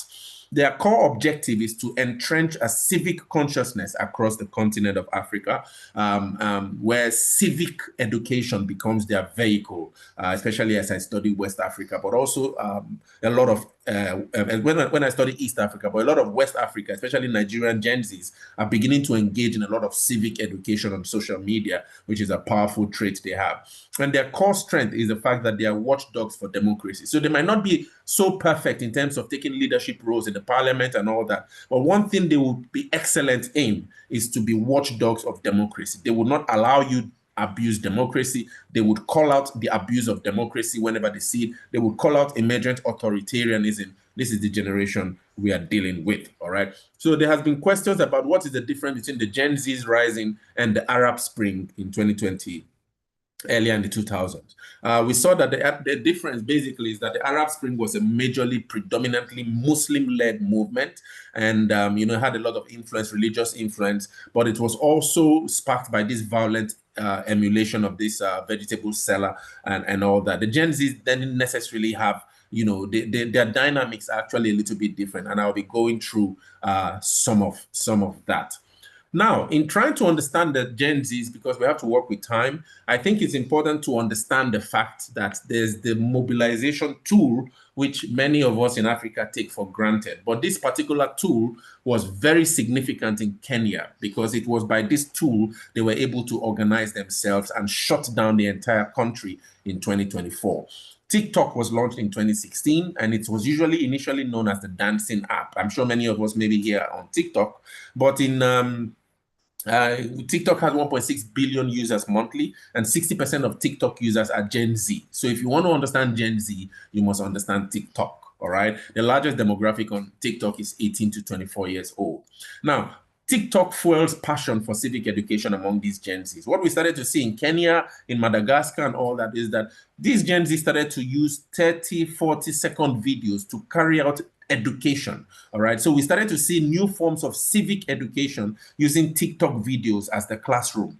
So the TikTok video, the 40-second, 50-second video became the classroom, whereby many Kenyans were able to understand the rudiments and the challenges which the finance bill would cause them if that finance bill went through in 2024, all right? And this was a really powerful sequence I studied as my research continues to proceed further. So there was a use of, volunteers in Kenya. We know that Africa is still a very, very multilingual, multi-ethnic space, as it were. And so the Gen Zs understood this excellently well, especially in Kenya, but also we saw some of this also in Uganda and in Tanzania. They found a script, and they translated that script to the different languages in their country, as it were, to make sure that the entire population, the entire Gen Z population, but also millennials and generation boomers, the Gen Ys, the baby boomers, were able to understand the finance bill. So this is the first time we saw in Africa a generation tackling civic education at national scale, all right? To the point where they used comedy, they used parody, they used satire, they used TikTok lives, Facebook lives. This is how we saw the power of social media in their hands. And they were able to get these translations. They would design cartoons. These are creatives, a generation that deals with creativity. And then at the end of the day, we saw all of that dynamics translate into mobilization on the streets in ways where there were no leaders on the streets. You would hardly identify a leader, but then it was coordinated and excellently framed to the point where at the end of the day, we saw the president deciding not to pass the finance bill. So this is the power that the Gen Zs actually have to change, the situation in their countries. That if they all come together, embrace civic education, and start communicating with each other, this is the kind of power they can put together to change the continent. We saw the same in Morocco as well. In Morocco, the Gen Zs called themselves Gen Z 212, and they used Discord. So Discord, I don't know if any of you know Discord, but Discord is a gaming tool that actually was set up to kind of like critique games and what games works and whatnot. But then we saw the Moroccan Gen Zs use Discord as a means of, mobilizing themselves as well. And then they were able to coordinate themselves. And we saw the Gen Z protests on the 27th of September 2025 in Morocco, where they almost shut down all the propositions for the AFCON games. Luckily, we had the AFCON games, and it went well for especially Senegal. And although there were challenges, but yes, the Gen Zs were almost at the helm of crushing that vision, because there were chants about building of the stadiums when the Gen Zs were having poor healthcare, poor education, corruption, and rising costs. All right, so that's the power of the Gen Zs. In Madagascar was, for me, the most interesting in 2025 when I kept studying the Gen Z movement. We saw the first time a president had to escape with a helicopter. Not the first time anyway, but it was the first time in Africa following the escape of the Prime Minister of Nepal, Prime Minister Sharma Oli. He had to, kind of like leave Nepal. We saw the same in Bangladesh as well. The president, the prime minister had to also leave Bangladesh to India as well. So in Africa, it was really interesting that in 2025, we saw President Andry Rajoelina also escape Madagascar, in a helicopter to France, all the way to France, because the Gen Zs were persistent in their push against corruption, against what was called water cuts and electricity cuts, all right? So it really shattered the whole environmental space. And the Gen Zs once again demonstrated their power using social media, especially Facebook and WhatsApp, as their mobilization tools. One of the arguments many people had were whether these Gen Z groups communicate with each other, right? And I think that they do within Africa, but also outside, because this is one evidence for me in my research as I publish my papers, that in Madagascar we saw this this cartoon. It was this cartoon of it's called Luffy. It's a series. It's a manga series cartoon where there's this head of this skeleton wearing this cap, and it's a kind of like a rebellious kind of like symbol where they would not take any abuse of the system, and they want systemic overhaul, you know, in their push in their countries. And so we saw that in Madagascar, even though we had seen it in Indonesia and in Nepal and in Bangladesh. It was so surprising to also see it in Madagascar. And this was evidence that these Gen Zs communicate with each other, both in the continent, but also outside of the continent.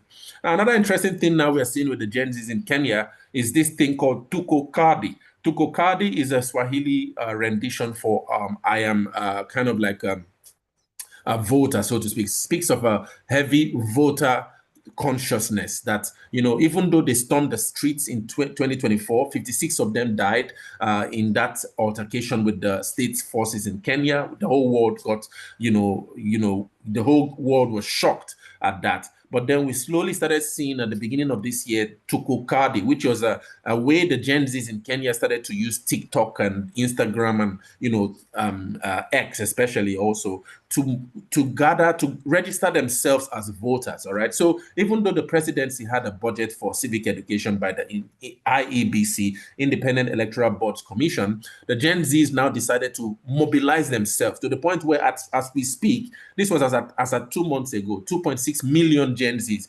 registered themselves by organizing themselves, all right? And this is a really interesting shift we're slowly seeing in East Africa, but I'm anticipating that it will be shifting towards West Africa, this voter consciousness, knowing the fact that the protests might shake the streets, right? But the ballot will shake the system. And this is going to be a really golden day for democracy if these Gen Zs and Gen Alpha and Gen Beta follow this trajectory. Well, because of time anyway, I'll just try to round up quickly. What is stopping Africa's Gen Zs from change? From my research data, as I've been mining my data analysis, I've really realized that, many of them speak a lot about state repression, platform censorship, and self-censorship. So in other words, there's this repression by the state, all right? In Kenya, they speak a lot about how the police force needs to change to the police service, so that it's not but just a force anymore, but that comes out to the streets and fires tear gas and all that. But they need a service, a police service that serves the interests of the people, all right?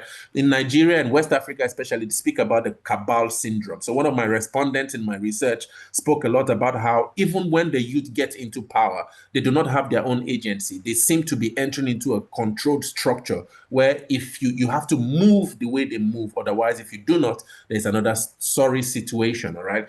Then there's a semantic capture of what it means to be youth in West Africa. I got this also from some of my West African respondents, where they argue that the age 50, someone is in the age of 50 leading a youth movement or something, a youth party, but is at the age of 50. Meanwhile, the African Union stipulates that the youth, the youth is actually, the figures that represent youth are from 15 to 38, 35, thereabout. All right. So in West Africa, we could still see 50 years old, people who actually still call themselves youth. And it's a systematic way of excluding the Gen Zs, because at the end of the day, the Gen Z who is 18, who knows he has leadership qualities and all that, still sees 50 years far away and feels too young to be able to effectuate change. And so these are some of the policy measures ECOWAS might need to take to address some of these things. Then finally, the trust deficit. Gen Zs have a lack of trust in electoral systems. In Nigeria, for example, there were the last 2023 election, which was a very major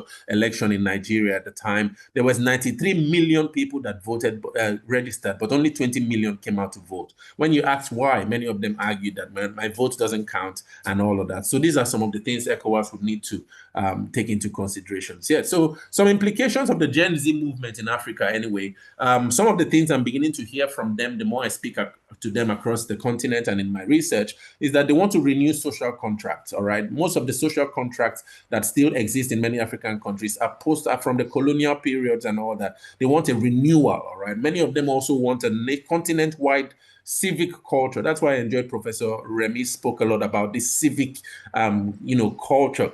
There's a need for a different kind of civic education that the Gen Zs really need in order to be able to understand their rights. What are their, what does ECOWAS represent? What does the African Union represent? And all that. Civic consciousness is really important. They also want electoral reforms. They do not talk, they have intolerance for authoritarianism, intolerance for neo-colonialism. We are seeing that in the Sahel, to which the unfortunate result was now the fact that the AES Confederation has left ECOWAS, all right? So it's part of the Gen Z consciousness that neo-colonialism is something we do not want anymore, as it were. There's intolerance also for economic development that excludes people. There's a disdain for IMF and World Bank loans. If this whole consciousness of we have to always borrow from the IMF and the World Bank, the Gen Zs at the core of their understanding, especially the highly educated ones, really have this consciousness, anti-multinationalism, all right? Then they have this anti-borrowing and anti-debt consciousness, and their whole knowledge is driven through social media. So previously in the millennial generation, like my generation, or probably older, like Professor Remy's generation, it would be through classrooms, lecture halls, and all that. But most of the Gen Zs today get all of the education and the consciousness all spread in social media. So to understand the Gen Zs, we have to also now be social media savvy, and also now with AI. So what's the future for the Gen Zs through, as we expect the African Union, what the African Union says the Africa we want by 2063? Through the Gen Z's eyes, they have been speaking a lot how the Gen Zs have been speaking a lot. They want to be leaderless, all right? They want to be tribeless, especially. Most of them do not want... Yes, it's good to have tribes. Many of the Gen Zs in Nigeria I spoke to argue that their tribe gives them that dignity. But in terms of a push for political issues, tribes works against them. So in Kenya, for example, you will see, it's not a surprise to hear the Gen Z in Kenya say, I am tribeless, all right? And fearless. Many of them they want to be fearless because the older generations have been, raised in fear spaces inoculated with fear. In Nigeria, we saw all the military coups. In Kenya, it was kind of like what was called President Moi's autocracy and all of that. So Uganda, we see Museveniism. 40 years down the line, he's still president in Uganda. Many countries like that. So earlier generations have been raised in this space characterized of fear. The Gen Zs are saying, no, we want to be fearless. And then partyless.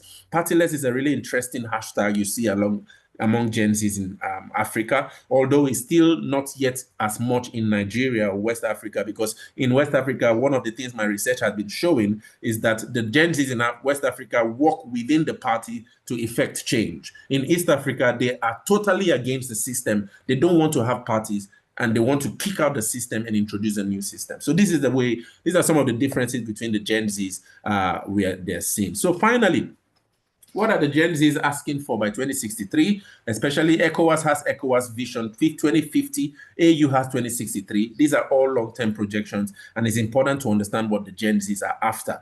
They're after a democracy where the ballot decides, all right? Not a bloodline, the ballot. They're after digital platforms, right, that hold democratic accountability standards. So many of them hope to have digital voting in the future. They hope that they'll be able to count their votes by social media because it brings a real-timeness to the electoral space. They also want a generation that has built infrastructure where government has failed. We know infrastructure is plaguing Africa today. With the emergence of AI, the need for data centers, the need for training and skills acquisition, they really expect that that's the future they see. And then finally, they believe that they will not be silent, because silence to the Gen Z in Africa today means consent. And so they have chosen that rather than consenting to structural decay, they would speak up. And that's why we're seeing the force of the Gen Z in Africa today. Thank you. Thank you so much. And please feel free to follow the Nordic Africa Institute for more of this kind of debates. Thank you.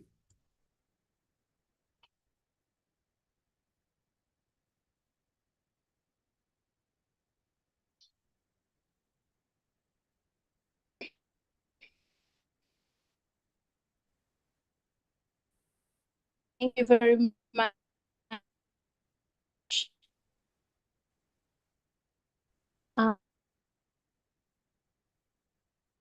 Yes, thank you. I've stopped sharing now. Incredible insights. Hello.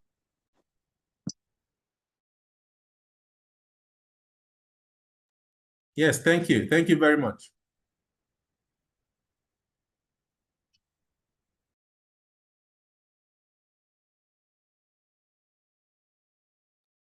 Yeah, I think your internet is a little bit shaky.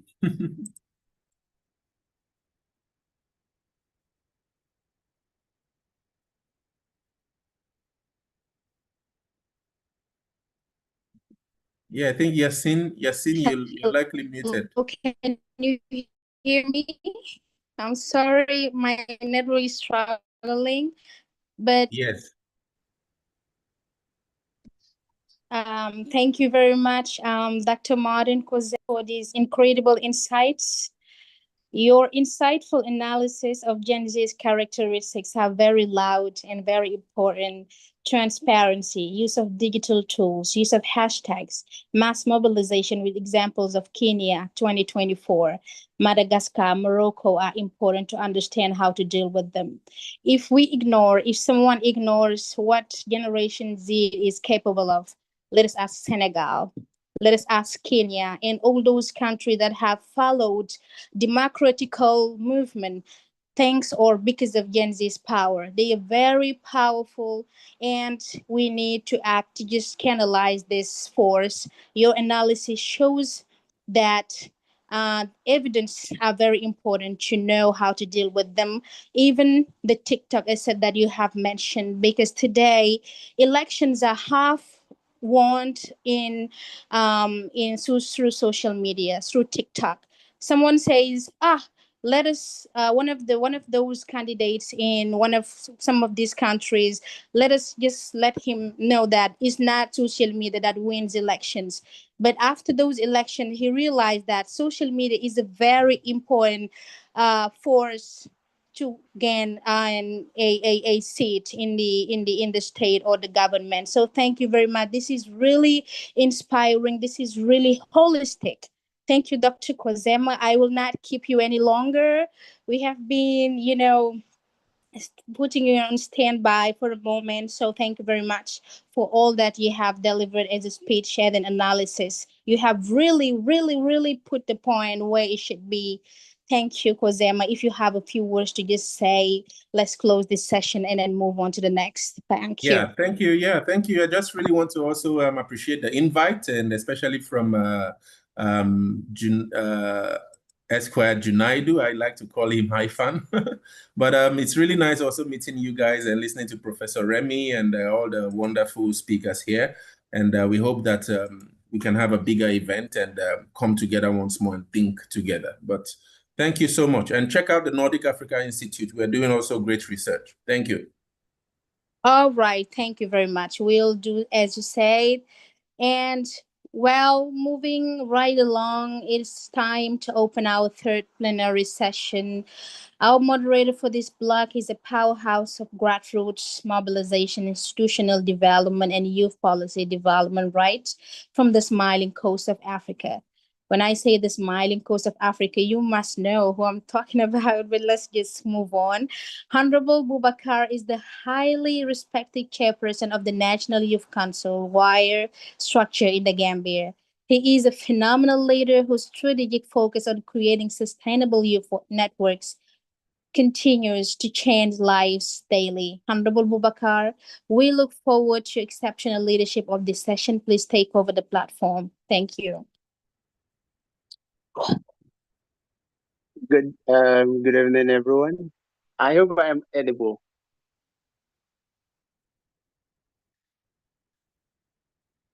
Hello, Yasin. Can you guys hear me? Hope I'm audible.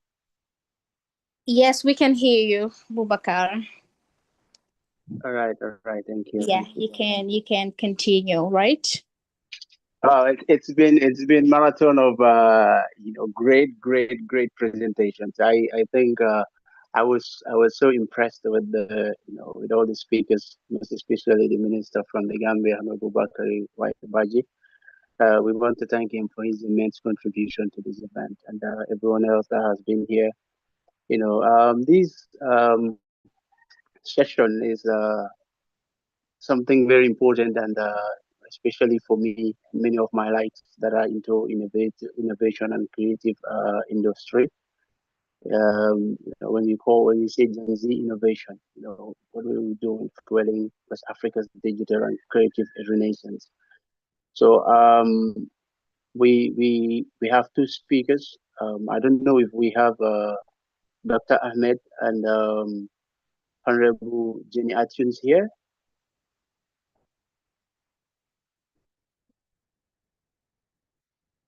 Is Honorable Jenny Antunes around?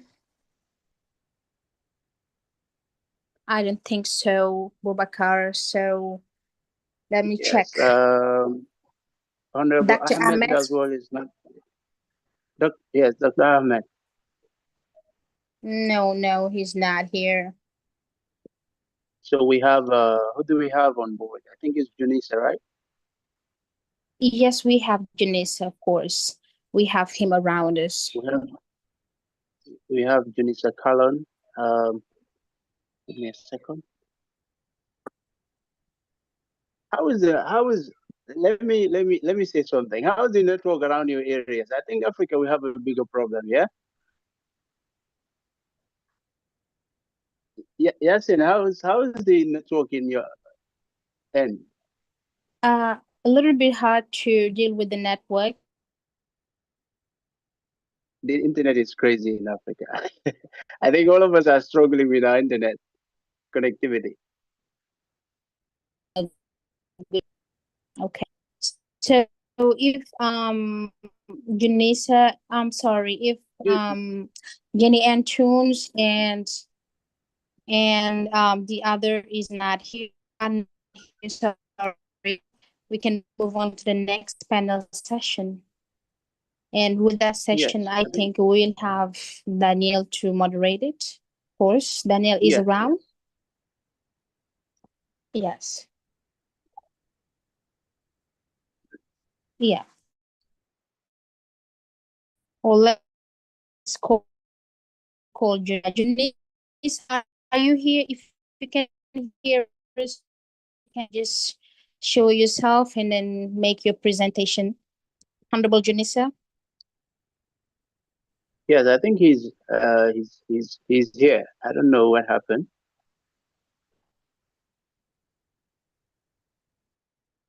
Let me check.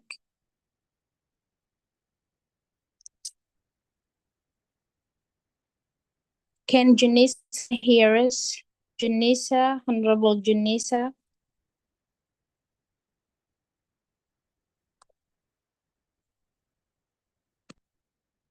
Junisa Precious, are you here?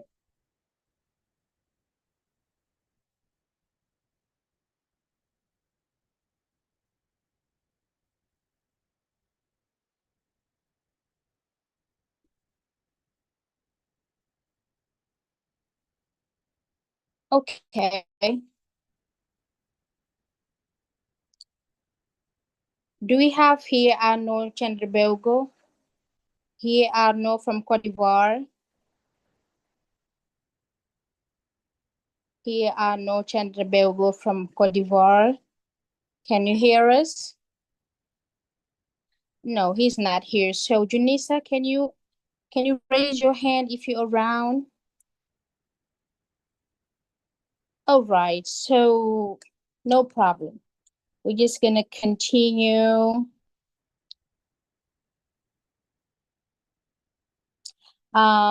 Distinguished guests, ladies and gentlemen, every meaningful conversation plants the seed of meaningful action.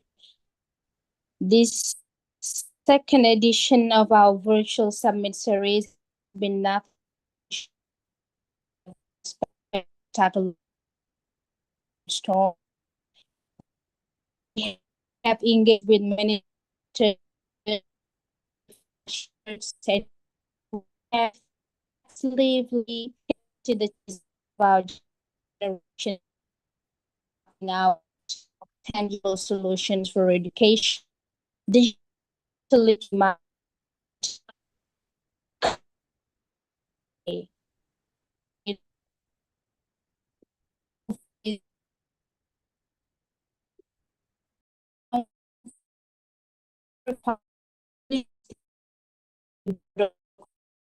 deliver our final closing remark. We are going to welcome our Honorable Youth Advocate, of course, as the closing remarks. Thank you very much.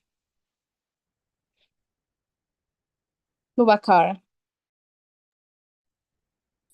Yes, I want to start by thanking all of the distinguished guests that we have on board today. I want to say we've had all their deliberations, and not just Yasin, you were saying something like what has happened in both Kenya and Senegal, and I think Gambia can also be used as reference. You know, we have a Gen Z youth group that has recently been formed. It's called Gala. Young Gambians that rose up and demanded that, transparency, accountability, and probity in terms of assets that were sold, assets of the former president, that is Yaya Jammeh. President Yaya Jammeh, when he left office, he left a fortune. Unfortunately, these things were sold and nobody knew where the money went into. Through investigative journalists called, Mustafa Swandi Dabo, revelations came out, and the youths rose up and demanded that we need transparency. And something has been done about it. It's the Gen Z, they block roads and then demanded that ministers come. The IGP, the government officials came, and the youth advisors also came.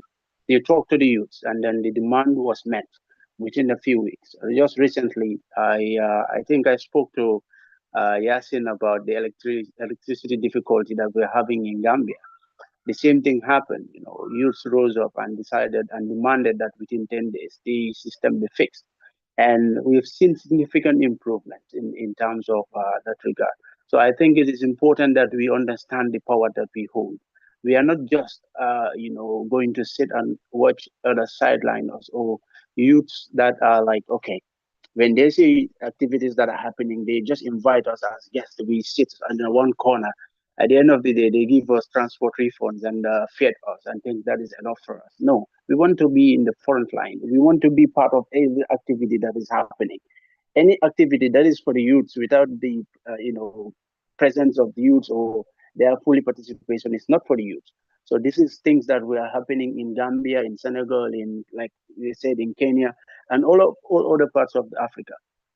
So it is important that West African youth understand that we hold significant, power and importance in national development. And it's important that, okay, I want to also say something to our Ghanaian friends. I was watching the news yesterday, and I realized that there has been, serious flood in Accra, some parts of Accra. We want to, sympathize with them. Daniel, I don't know if you guys are affected as well.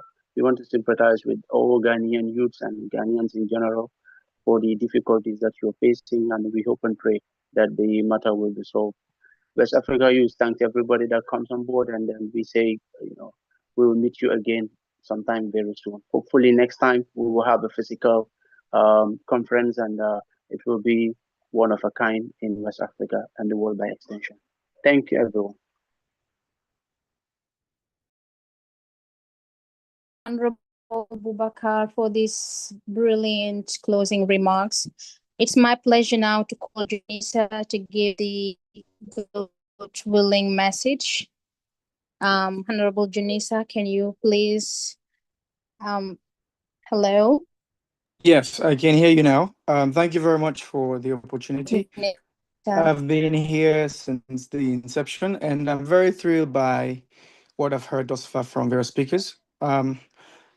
Excellencies, Minister of Youth, professors, my fellow youth leaders from across the West Africa region, the Honorable Chairman, I thank you very much for the cordial invitation. Ladies and gentlemen, good evening from Freetown, Sierra Leone. It is both an honor and a privilege to stand, or shall I say, engage with you virtually as we discuss a subject that is not only timely, but essential to the future of our region, empowering the next generation Youth Mentorship and the Future of Gen Z Leadership in West Africa. West Africa stands at a defining moment in history. Our region is blessed with extraordinary natural resources, rich cultures, resilient communities, and most importantly, one of the youngful population of the world. This youthful population is not merely demographic statistics, but a greater competitive advantage. Gen Z, or shall I say Generation Z, is unlikely any generation before it. They are innovative, their digital narratives and entrepreneurship skills are off the chart, climate advocates, creators, peace builders, and problem solvers. We have grown in a rapid changing world shaped by technology, globalization, pandemics, economic uncertainty, and social transformation. Rather than wait for the opportunity, they are increasingly creating them. However, potential alone is not enough. Talent without guidance is wasted. Passion without purpose can be misdirected or misdirected. This is where mentorship becomes indispensably a utilizing force. Mentorship is not merely simply about transferring knowledge, it is about building confidence, nurturing integrity, opening doors, and helping young people becoming leaders who inspire others. Research consistently shows that young people virtually values mentorship as well as one of the most effective pathway to leadership development because it often offers personalized guidance, practical experience, and meaningful relationships.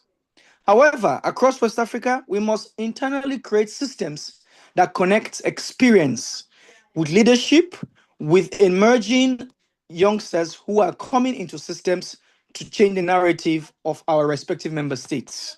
Governments, educational institutions, societies, development partners, development agencies, businesses, and communities, organization as a whole have a role to play, especially in creating mentorship as an ecosystem wherein every young person has the opportunity to learn, grow, and lead. Leadership today is not a mere sentimental program wherein we engage young people from straying from vices of society. Leadership no longer can be defined as by sole responsibility taken up by your age or your title. However, leadership is measured by your service, your dedication to changing the current status quo of your country, your community, and the West African bloc as a whole. Innovation, integrity, collaboration, and impact are the key driving force that must service your drive as youth across the West African bloc to change the narrative of our continent as a whole. The leaders of tomorrow are already amongst us. They are the young women developing a mobile app to improve healthcare in rural communities. They are the young entrepreneurs creating jobs despite limited access to capital. They are the students advocating for quality education. They are the climate activists protecting our forests and ocean. They are the volunteers promoting peace and social cohesion. They are the young people refusing to accept the corruption, the unemployment, the inequality, the conflict that defines various circumstances as we currently see in South Africa. However, it is our responsibility to equip ourselves, because I include myself as a young person, not merely to inherit leadership, but to transform it. To achieve this, I believe we must focus on 5 priorities. Number 1, invest in quality education and digital skill. The 4th industrial revolution demands leaders who are technologically competent, globally connected, and adaptable. Artificial intelligence, data science, cybersecurity, renewable energy, and digital entrepreneurship are shaping the future of work. West African youth must be prepared not only to prepare in the future, but to lead it. Secondly, institutionalize mentorship. Every school, every university, every ministry, private company, and youth organization should establish structures that encourage mentorship program that connects experienced professionals with young leaders. Such programs should strengthen confidence, build professional networks, and accelerate leadership development. Thirdly, create opportunities for meaningful youthful participation. Young people should not merely be beneficiaries of development programs, they must be active partners in designing, implementing, and evaluating policies that affect their livelihoods. In that case, I can give you scenarios about what I'm currently serving as Director General for the United Nations Association of Sierra Leone. Over time, I've been privileged to serve within the helms of leadership within the United Nations Association of Sierra Leone and the United Nations Youth Association of Sierra Leone, as which this year in August, we shall be adopted within the parental body called the World Federation of United Nations Association in Geneva come August 23rd to the 30th. Through this platform, we are changing the life of young people in the Republic of Sierra Leone. We are creating ample opportunities to network as far as the United Nations headquarters. Recently, we had a partner organization which we have mentored, and they have been accredited by the Economic and Social Council of the United Nations, and they have been given ECOSOC status.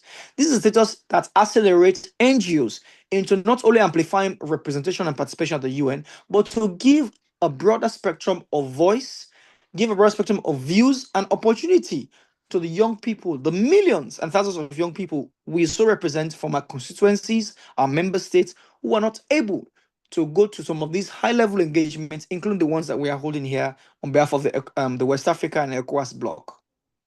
Thirdly, to create opportunities for meaningful youthful participation, young people should not only merely benefit from this program, we should also ensure that our region needs leaders who value transparency, accountability, compassion, inclusion and public service among our personal against our personal gain. This is what is eating at the fabric of the institutionalized corrupt systems which are embedded within our member states. Integrity remains the foundation upon which lasting leadership is built. Finally, strengthening regional cooperation and collaboration. The challenges facing West Africa and the ECOWAS in itself, youth unemployment, climate change, migration, insecurity, digital transformation, and economic integration cannot be solved by one country. Our future depends upon collaboration. I repeat that again. Our future depends on collaboration. Young leaders from Sierra Leone, Ghana, Nigeria, Liberia, Senegal, Cote d'Ivoire, Guinea, the Gambia, and every nation in our region must make it a responsibility and a task to work together, exchange ideas, share innovation, and build partnerships that transcend borders. Ladies and gentlemen, the future of West Africa will not be determined by our challenges, but by our responses to them. Imagine a West Africa where every young person has access to quality education. Imagine a region where every aspiring leader has a mentor. Imagine governments that genuinely trust young people with leadership and responsibility, charge them with the way forward with strategic appointments. In Sierra Leone, we have the youngest demographic representation in political office. The youngest member of parliament in my country is 28 years old. Recently, we celebrated his 29th-year birthday. We have young cabinet ministers at the age of 30, 31, 32, and they are holding responsive portfolios within government structures. If we initiate such mandates across the region, I believe we can amplify youth participation in the various government spaces. Imagine businesses investing in young innovation, in youthful innovation. Imagine communities where diversity becomes our greatest strength rather than our greatest division. This vision is possible, but it requires commitment, investment, and partnership. Most importantly, it requires belief in the extraordinary potential of our young people. To my fellow members of Gen Z, I leave you with this message. Do not wait for permission to make a difference. Lead where you are. Serve with humility. Learn continuously. Embrace innovation. Protect democracy. Promote peace. Champion inclusion. And never underestimate the power of your voice. History has shown repeatedly that every generation has the opportunity to redefine the future. This is our generation's moment. Let us be remembered, not simply as the generation that inherited Africa, but as a generation that transformed it. Together, through mentorship, collaboration, innovation, and courageous leadership, we can build a peaceful, prosperous, united West Africa that future generations will be proud of to inherit from us. I want to thank the organizers of this high-level engagement. I want to extend greetings and cordial appreciation on behalf of my Commander-in-Chief, His Excellency Retired Brigadier Julius Maada Bio, who is also serving as Chair of the ECOWAS Heads of State. I want to appreciate every speaker, including the Cabinet Minister, who, despite his busy schedule, made time to amplify a voice to this particular meeting. To my colleague representative from the United Nations Association of Nigeria, Professor, I appreciate you and acknowledge every young person who has taken time to be here up to the ending of this particular session. May God bless our young people. May God bless West Africa. May God bless Africa and the continent as a whole. May God bless us all. One region, one people, one future. Thank you very much, ladies and gentlemen, for this time.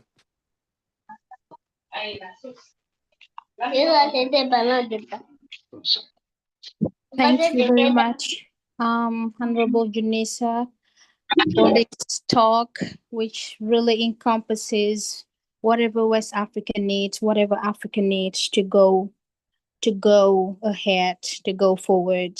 Collaboration is what we need. Response is what we need. That's really interesting. We really apologize for all the speakers we have not had on board. Jenny Antunes and Prof. Tamito and Dr. Ahmed. We really apologize. And it is now time to bring, but this is not the end of our journey. It is simply another beautiful milestone in our continuous movement. On behalf of the executive leadership of the West Africa Youth Assembly, I thank you all for your time, your energy, and your dedication. Continue to lead with excellence, continue to innovate in your perspective and in your respective nations, and never stop believing in the transformative power of the West African youth. Thank you all. Goodbye. Stay safe and see you very soon at series number 3. Bye. Bye-bye.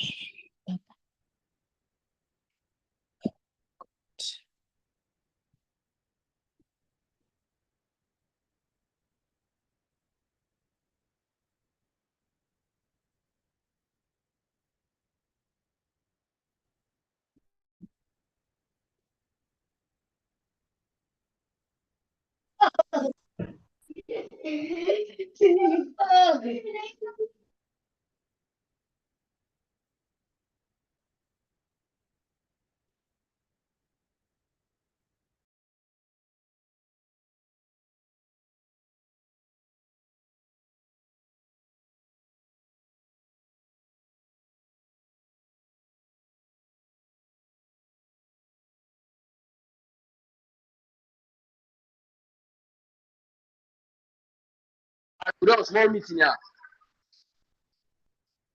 You hear me? You hear me?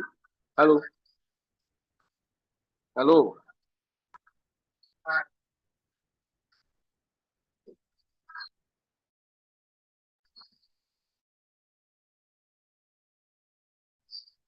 Yes, you can go ahead.